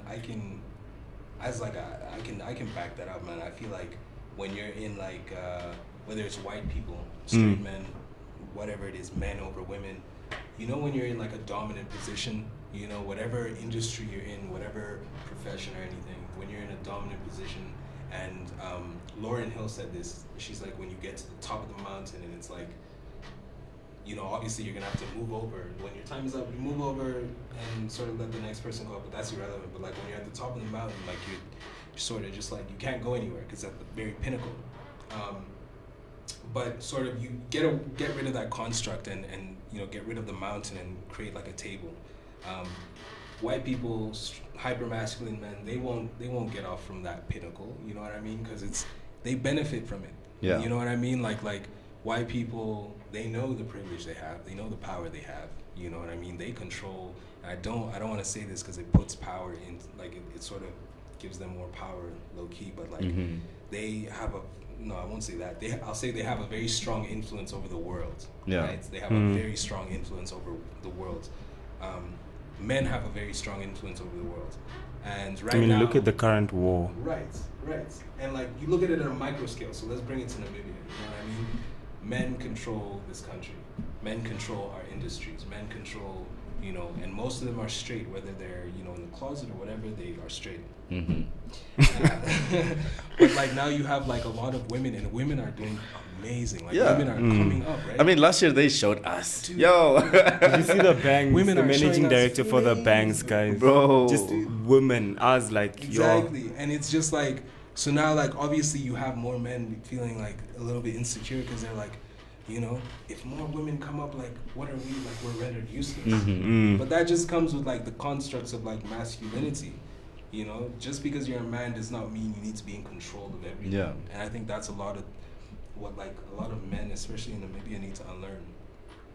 Like masculinity does not equal control. It does not equate, it does not equate to, you know, dominance. You know what I mean? Like you can be secure in yourself and still be a team player, or still, you know, lift women up, or lift it doesn't matter if, you know, gender is just a construct, but like lift people up, you know what I mean, that aren't straight men. But it's right, it's, I mean, it's not really, Yeah. we got we have a long way Basically. to go. we will get there. Exactly. Eventually. And I keep telling people, you know, at this point all we have to do is just wait for people to die out. Yeah. I remember as vulgar as it sounds, or as heartless as it sounds, it's at this point, if you don't want to learn, just die so that we can take over. And I'm not saying you must die now. I'm just saying we're waiting for you guys to give us the space. And clearly the only way you're going to give us the space is if you're no longer around. Yeah, that's why I love creativity. Because that's why I love this creative industry that we're in, because we don't have to we don't have to do politics where there's limited seats in parliament or whatever. And fucking, okay, cool, like sure, you're a politician and you've got some power and everything, but like you control money, right? So money can only control so much. We control ideas. Yeah. Like ideas, we plant seeds in people's souls, dude. Like sure, you control the money for now, but like the ideas will last for like decades. Yeah. You know what I mean? Money is money, but power is power. Power is not always money. Exactly. And, you know, power is not always money, and ideas, you know, you can change the world with one idea. Yeah. That's why I love Kanye. I love Kanye. But like, yeah. Cool. We have a comment here. Let me read it for you guys. It's from Mukendo as well. He says, "Yeah, hi guys. One thing to note is the market is small, so you will have to establish guys at the audition more often than not. They have the experience. You have the established. Oh, you have the established guys at auditions. Hold on. Did he just comment that, or was it? It was like a few minutes ago. At the auditions, more often than not, they have the experience. They have done the networking, and they probably have the talent. But my advice is saturate yourself in the market by going to every audition and event in your field. Don't be negative. Stay away from groupies that have overly negative rhetoric about the industry. Don't shy away. Just go and fail, and one day you will push through. Given that the talent and passion is there, of course, pitch up to established acts like Adriano Rodilio, Odile, Hutte, and Frale Hulekyong. Wat maak ek? Wat moet ek doen? Okay. These kids will guide you so best they can. Speaking for upcoming actors or models, the market might be a little unfair, but crying won't help, guaranteed. Push My till thing your is- hands bleed. Also work to your craft outside. Almost done.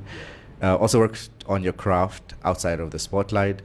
I found talents at auditions who have a bigger ego than the established acts. They want handouts and the opportunities. That's Net so real. wa. That's real. Jy moet die stof eers voor jy die koek kry. Yeah. Wilson says, well, Nino says I. Who? Nino. Oh, okay. He just says I. What is this, guys? Wilson says facts. A lot of people don't know and don't want to know what empathy is. True. That's also true. Jean Claude says, sure, that's deep shit. Shili. Hectic. Yes. And then Nino Bequino says idea is power. Exactly. Brilliant. Yeah. Exactly. My thing, bro, you have to fucking. People say, like, fix adults. Teach adults. Teach. No, adults. They're learned. They're done by like what 25. Your brain is like developed. I don't know what Yeah, it is. For yeah. But like by like your 20s, like you're set in stone. Your formative years are done. At that point, it's like, okay, forget the adults. Like teach the kids. Like let's focus on the kids and let's try and help the kids become conscious human beings. Yeah. And sort of grow. That's why I think that's why we have life skills in schools, but it doesn't seem to do any good. The only thing I learned in life skills is how to do a CV. Just saying. Not even that. And I don't even use that format anymore.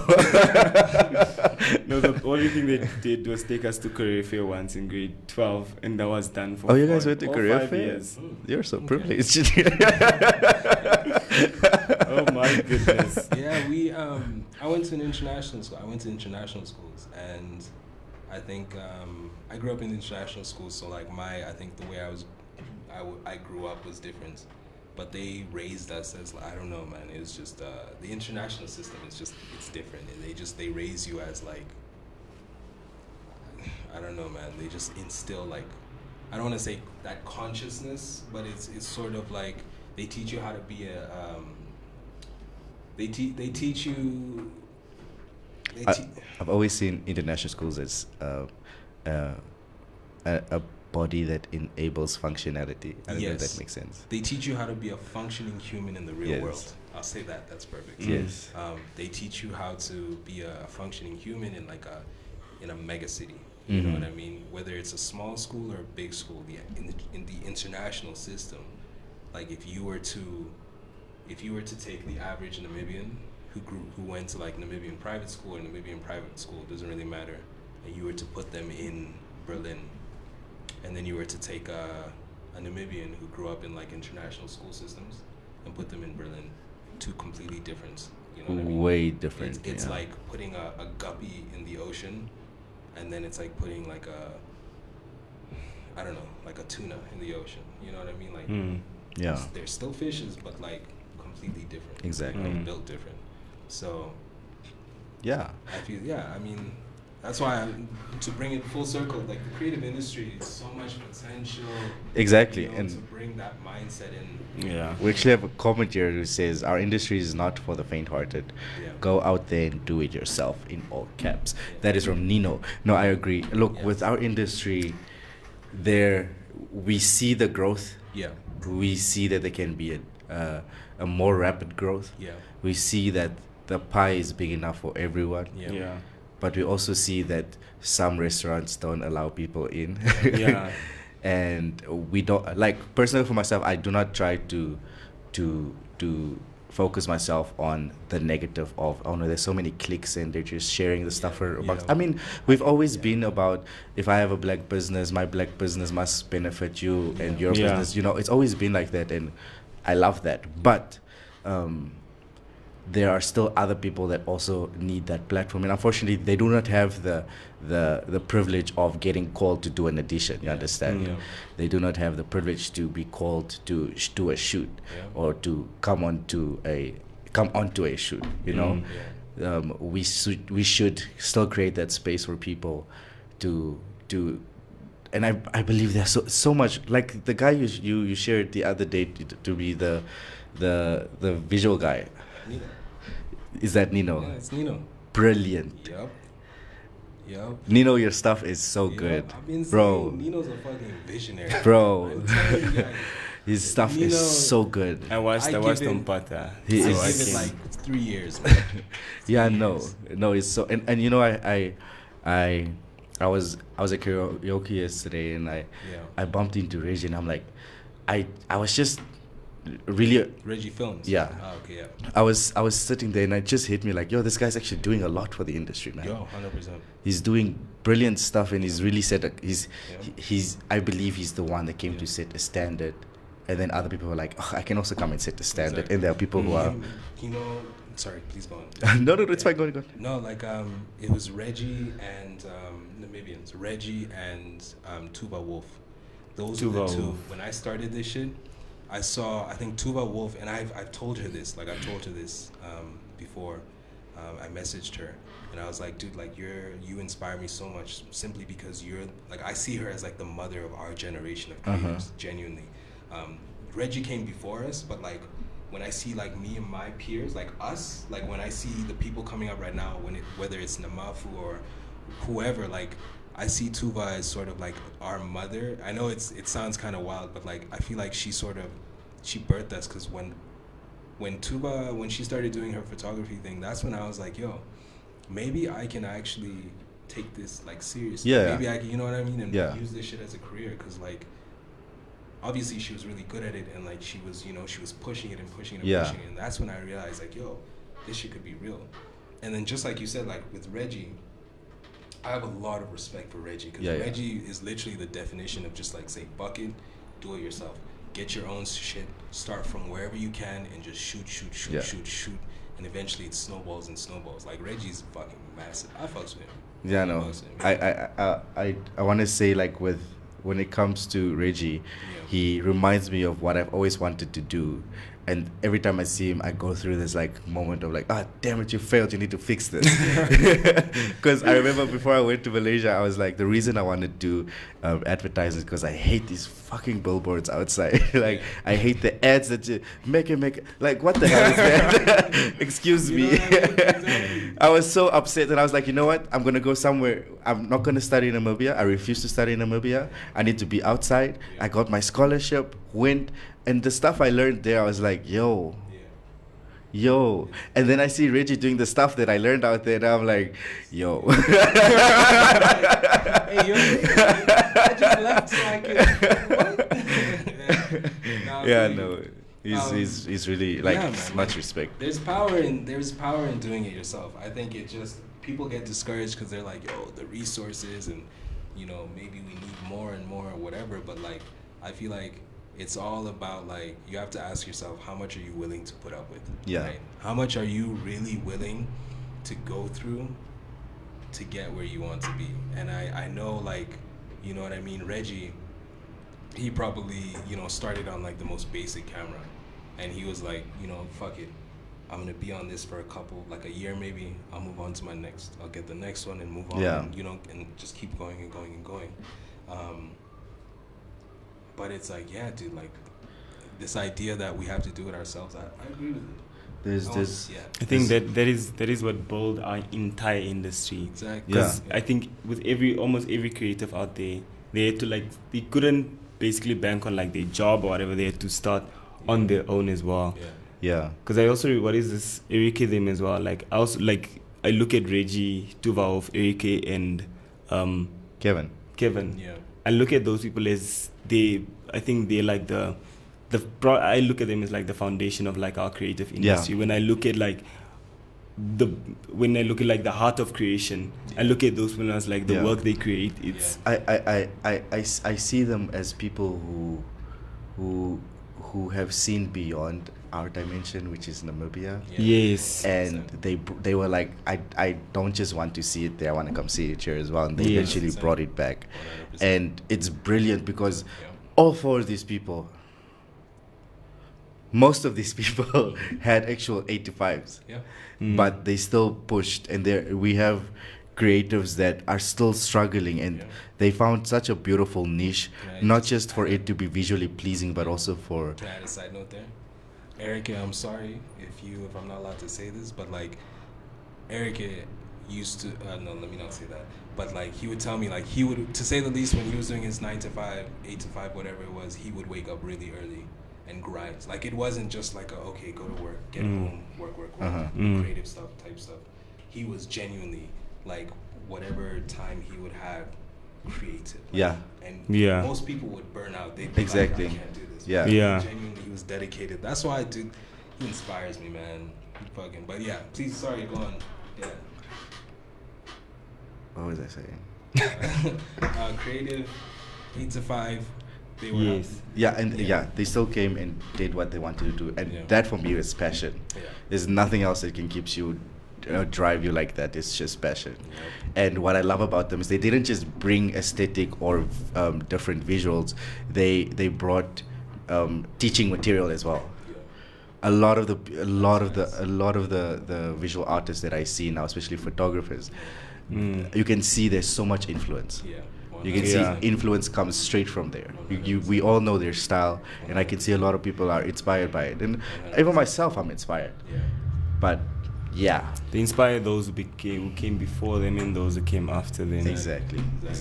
One thing I love about this whole chat is just like, you have to be able to share the codes, man. Like as a creative, like in our where we are right now, you have to be able to, and that's what I'm realizing as well. We have to be able to teach, like we say each one teach one, but like we have to be able to share the codes and sort of tell people how we got to where we are, whether it's quality, whether it's, environments or whatever. You need to be able to tell people, because that's when, for one, people will be like, oh shit, I can learn something from him. Let me fuck with him. You know what I mean? Yeah. The other thing is just like, this is not a competition, right? So we have to be able to lift each other up. So we have to be able, to teach each other, basically, right? Yes. For example, like, I don't know how to explain it. Like, if let's say like I put out a post on how I shot this or how I edited that, you know what I mean? Not everybody's gonna be a visual creative, but there are gonna be some who are gonna be like, oh shit, I can use that and sort of, improve my own quality. That's gonna improve the quality of the pool around them. But also you're gonna have a couple visionaries who are in the making pick that up. Yeah. And I don't mean to go on a side note, but there's this idea, I don't know if you've heard it, of like the parallel society, right? So this is philosophy, I know you know, but the way they say, like, the way to beat totalitarianism, like complete fucking like totalitarianism, is not to break the system. Don't break the system. Just either join the system and change it, or create a parallel society, right? Yeah. Which means essentially, if you're good at some shit and you can teach someone, sure, people are gonna pick it up, but like there's gonna be a visionary, you know what I mean, that's gonna pick your shit up.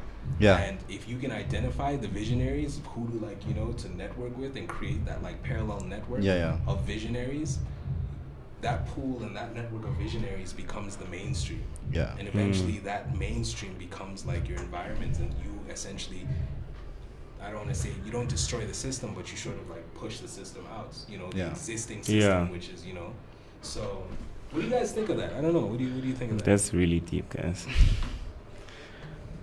I'd have to think about it. It's one of those things. But I feel like while you was talking about I was thinking about Shili Munyama, right? Yeah. This guy, he's so multifaceted, right? Yeah. And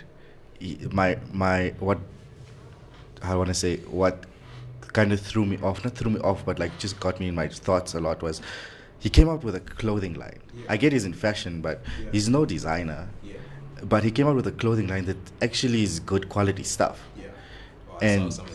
And you're like, that isn't just him designing or being the creative director behind it, but there's other people that's involved there, because clearly he's not the one stitching. Exactly. Yes. Clearly he's not the one color coding or whatever. Exactly. But there's a group or there's a team behind that. And that's why when I see stuff, I'm like, okay, that's brilliant. You can see there's collaboration in that. He doesn't brilliant. work alone. Exactly. You should see like even the team behind his work. He has like a whole group of people helping him with everything. Like last, if I look at every designer, there was a fashion week last year. Louis' collection was something I've not seen in Namibia before. It definitely stood out. From the moment he started with fittings, he had an outfit made not personally for you, but specifically for you, to say that if there's someone out there that looks like me, they'll probably want to wear that, so that it's tight fitted in it. Anybody that sees that would like, I want it to look like that, I have to make it in that particular way for that person again. And even he would do the designs, and he had someone stitching, he had a stylist, someone to make sure that everything was fine, constantly making sure that everything is literally okay and is up to what, like, basically what he sees in his mind. He puts it out there to the last bit. And the one thing is that he created for opportunities for so many people around him that it seemed like it was no longer him, but it was like everyone. It felt like everyone's project and not his own. So it's like almost like basically what he's saying as well. That's the thing. But you need a network. You need a team to be able to be like, yo, okay, we're doing something out of the ordinary. I need a creative director who's just future forward thinking. I'm gonna go to you. I need someone who can, who, let's say, okay, creative director. I need someone who can sort of, basically create or write whatever it is, write the whole, like the DNA code of whatever project is going on. I'm gonna go to you. Let's link, combine, and sort of create the most future forward, like any things we can. And that's what we need more of. And it's not to say like you can't just work with anybody, but it's not about not working with people. It's more about looking for people who will evolve you, who you can evolve as well. You know what I mean? Like build. And weird enough, politics is so brilliant. They're so brilliant at that. You look at the Swapo political party. It's been where it is because there's been collaboration all over. Whatever they're doing, how successful they are at it, it was a collaborative effort, and you could see it works. Actually, very, very important, because now that it actually makes a lot of sense. The moment if you look at like the way politics work is that your high school politicians, like let me make an example, Jerry Kanjo, way back in the day, Swapo Youth League. Before that, he was one of the founding members, I think, for Nansu as well. So at the end of the day, you almost see like a build-up. It's just like the guy at the top sees a young visionary, and then at the end of the day creates like, so then it's different spheres of politics. You have your mainstream politics, your youth politics, and then your student politics. Different, it's like parallel universes running like at the same time. Layer by layer by layer. Yes, exactly. So at the end of the day, whatever happens in every one of those things, it's always inspired by these guys here in terms of what they're doing to make sure that these guys are able to look at them as like, okay, so this is how you conduct everything, this is how you lobby, this is how you things like that. And I think that is the same system that should also be employed in our creative industry as well. And one thing to add on to that, actually two things is. So just heads up, guys. We have 5 minutes left. Shoot, we've been talking for a while. Hectic. Okay, sorry. So one thing, like first and foremost, like politics is just nasty. I think one of my, because I'm hyper aware. I'm very good at politics. Before I dropped out, I was fucking amazing at politics. But so I can see, like, politics to me, like I can see very clearly through the smoke screens and all the, you know what I mean? Like it's very easy to see who's who and who's doing what and why, you know what I mean? But the other thing is, this what you're talking about, like the method, is one of the names it has is like disciplic succession, right? So you could think of it like on the political scene, it'd be like, pick someone from like the very bottom, train them, you know what I mean, condition them so that when they're at the top, they'll be, do your bidding, and it'll be like, in the creative industry, it's the same thing. Fucking, you can think of it like Kanye West to Virgil Abloh. Kanye picked these guys when they were young visionaries, and he was like, okay, you guys go off and do your own things, but keep in mind like the true vision, And Virgil Abloh goes off, he does Louis Vuitton, he's like, but Kanye taught me, you know what I mean? They're still heading in the same direction, you know what I mean? And it's just like, we need that. We need people. as much as we need to do it ourselves, I feel like this is something that our generation, we might have to adopt, is to pick the younger people coming up after us and sort of teach them, like, when we go far, it's like, yo, Exactly. this is how we did it, so you guys will know, you know what I mean? Yeah. And sort of, you know, teach them, because at this point, it doesn't really make sense to keep asking the higher ups to, like, throw the ladder down. Yeah.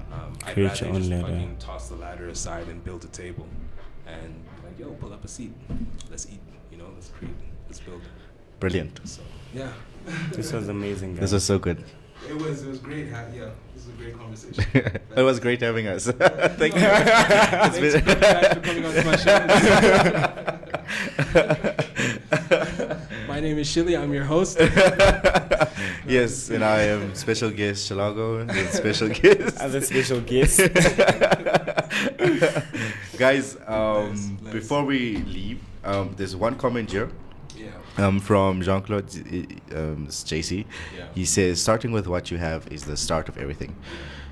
You will be able to build your skill and experience with the little that you have. Waiting to get the best camera, best studio, etc. will never work. Start with what you have and where you are. And I agree with that, and JC is the prime example of this. I used to do my freelancing work after work at Kramer's. This was when JC was still manager, right? And Yeah, when he was at Kramer's. Yes. Yeah, I remember. I used to go there a lot. Yeah. Yeah, JC's come up is Yeah, yes, and impressive. I would be doing photography. I would be editing photos, or I'd be designing something, Yeah. and then he'd literally come up to me and be like, "Oh, that's cool. What is this?" And he was so curious, and I'm like, "Okay, cool." Yeah. Fast forward 2 years, this guy's designing his own posters. He has Nazari images, and I'm like, Exactly. "Beautiful, Exactly, bro, 'cause beautiful."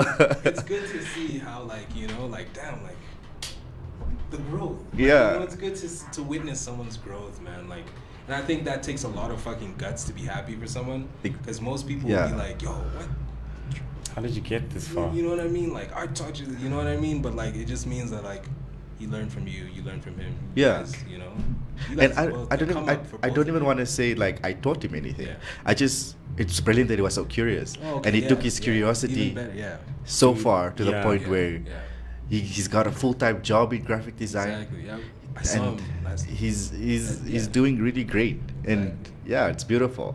It's dope to see. Congrats, man. That's what they're saying. And then if I could just add one more thing, this shit takes time.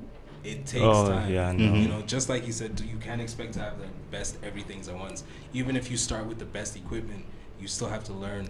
You still have to try and error. You know what I mean? This shit takes time, and you cannot take any shortcuts. It no takes matter how time. you cannot take any shortcuts and be original. Exactly. You have to go your own way and figure it out. Yeah, no, I Yeah. just to relate to that, I remember before Corona, I had this old ass laptop. Yo, Yeah. it was busted, but I was still doing my designs and stuff on it. Yeah. To the point where I'm like, you know what, I'm gonna make an investment. Yeah. I went to the bank. I was like, listen, I want to buy something for my business. Yeah. Like, cool. How much do you need? Yeah. It's like, I need 60K. Yeah. Cool. Bought a laptop for 60K. Yeah. That laptop was supposed to pay itself off. Yeah. And then Corona hit. Oh, shit. All my clients died with Corona, but I was like, you know what, it's fine. We got this. Absolutely, yeah. I paid off my laptop in 9 months, Yeah. and I am not a good saver. I'm terrible at money.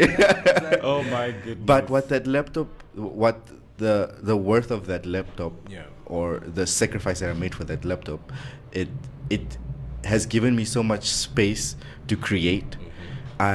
I've gone from just being a graphic designer, now I do motion graphics, and I'm learning how to do 3D, just because I was willing to invest in it. You understand? And there's so many people that are crying out once. Okay, no, I'm gonna upload this YouTube videos once I get a better camera. And no, look at the Traveler Queen, Exactly. guys. Exactly. Ah, My thing is, guys. bro, I love her. you know what I mean? Like, my thing, I started with like a Mac Air, busted down Mac Air. I sold that shit. I used that money, added a little bit of money on, and I bought an iMac. You know what I mean? I went from doing Lightroom to like Photoshop to then, you know, the higher editing processes and softwares and everything, which I couldn't run on a Mac Air. But like these things, like you snowball. You know what I mean? I was gonna say something. What was I gonna say?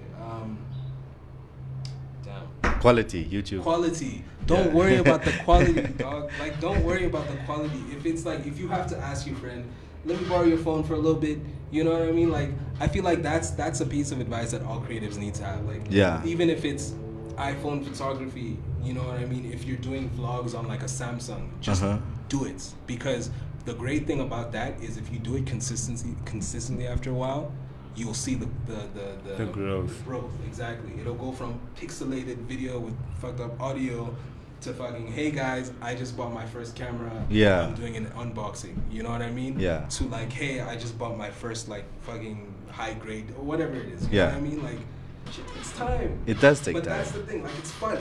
It's Yeah. fun. This journey And is really yeah, fun. and I think the one thing about creatives is we forget about the process we go through. Yeah. And then when we come to the end, we're not appreciative of where we're coming from. Exactly. Yeah, anyways. It's fun. It's fucked up, but it's fun. Yeah. It's fun. It really No, it's is, brilliant. you know, Yeah. so. Cool. Yeah. Great talk, It's guys. great. This was Great amazing. talk. We went 20 minutes over time, but it's okay. I apologize. It's fine. It's fine. It's perfect. Okay, so Shili, before you leave, Yes. plug yourself. Plug myself. Yes. My name is Shili. I am the founder of Creative South. Creative South is now, in 2 weeks or in a couple weeks, it'll be a registered media company, which is great. So, you know what I mean? We're pushing our independent films. Nice. Created by ourselves, produced and distributed by ourselves. Nice. Soon, This is soon, amazing. soon. I'm a photographer. I just did my last shoot is on my page, Creative South Instagram. The website is under construction. That will be out in a couple weeks as well. Can I do shout outs or? Do a shout out, bro. Shout out Anne Hambuda. She's the greatest television writer in the country. My favorite creative. She Can't Go, JC, Nino, Didi Reloaded, The Goats, fucking everybody. I don't know. Okay. Great. Do you have a SoundCloud I link? know here? my sound. Find me on Spotify. Got my DJ handle. I got that. My Finsta. No, Yeah. Do you have like a Fruity Loops username? No, Cool. Thank you for having me. I appreciate it, and I look forward to sharing this platform more. Dude. Oh no, bro. I look forward to supporting. Be this. ready. This is an amazing platform. Be ready. Be I ready. think anyone that watched this would want to interview you anytime. Right? Yeah. Ashraf, also please plug yourself again. Yes. Yeah, guys, I'm Ashrif Fierce. You guys can find me on Instagram. That is Ashrif__Fierce. And then on Facebook, that is just Ashrif Nominic Fierce. Yes. Twitter. Lovely. No. Professionally, we don't want Yeah, Twitter.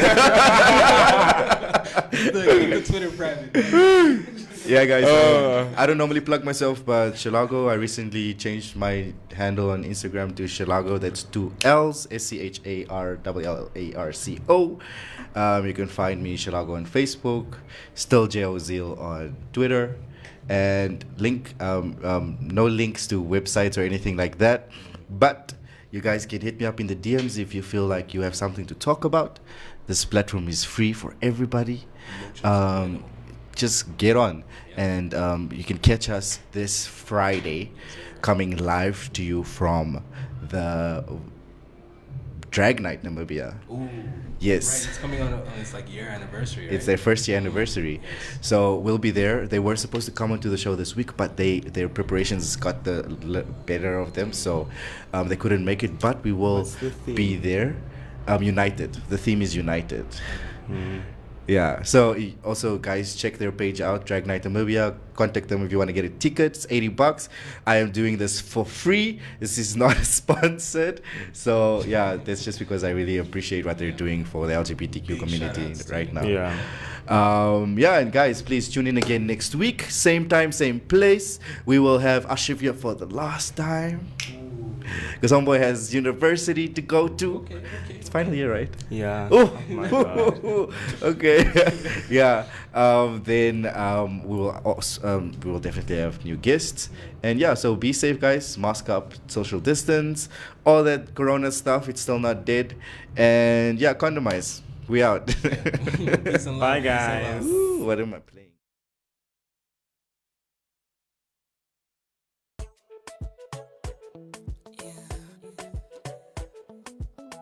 If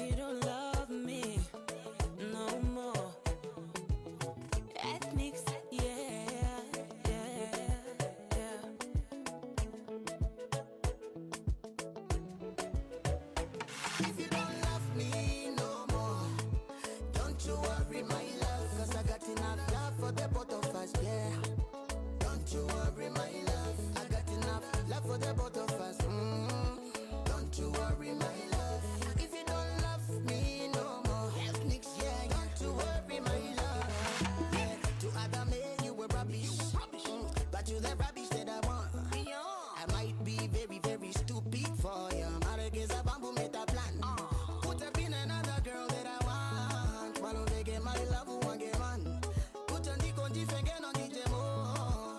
No way no what to lang more man. Oh, all is so nice, so sweet, so big. It won't fit it. So nye, so ipenge. If you don't love me no more, don't you worry, my love, 'cause I got enough love for the both of us, yeah. Don't you worry, my love, I got enough love for the both of us. Don't you worry, my love. If you don't love me no more, don't you worry, my love. Bari amba ibira hiwa, bari amba tatumitiwa. Gongoro neida thopoka, kama munjita tumitho chochita tuko muti. If you don't love me no more, jeda bidide na endurance. If you don't got your love no more, you can always share mine. Vero orua, amarushata, amarupuru kitha, amarushata, we can always share. If you don't love me no more, don't you worry, my love, 'cause I got enough love for the both of us, yeah. Don't you worry, my love, I got enough love for the both of us. Don't you worry, my love. If you don't love me no more, don't you worry, my love. So open up me if you push it in. Got it in only and got keep it in. Sit up on it, girl, don't be lazy. You know man, I put him book a dona hoop it in. Yeah. You know you gotta better keep it down. Pop it in all and hold it down. You know they always gonna be talking. Mokara motarere, baby, just keep it down. If you don't love me no more, don't you worry, my love, 'cause I got enough love for the both of us, yeah. I've got enough Don't you love. worry, my love, I got enough love for the both of us. Don't you worry, my love. If you don't love me no more, don't you worry, my love. In the mix. Ladies and gentlemen, Information Radio is now live at the coast. On the station. All right, let's do it. At 103.3 FM. Dikhora,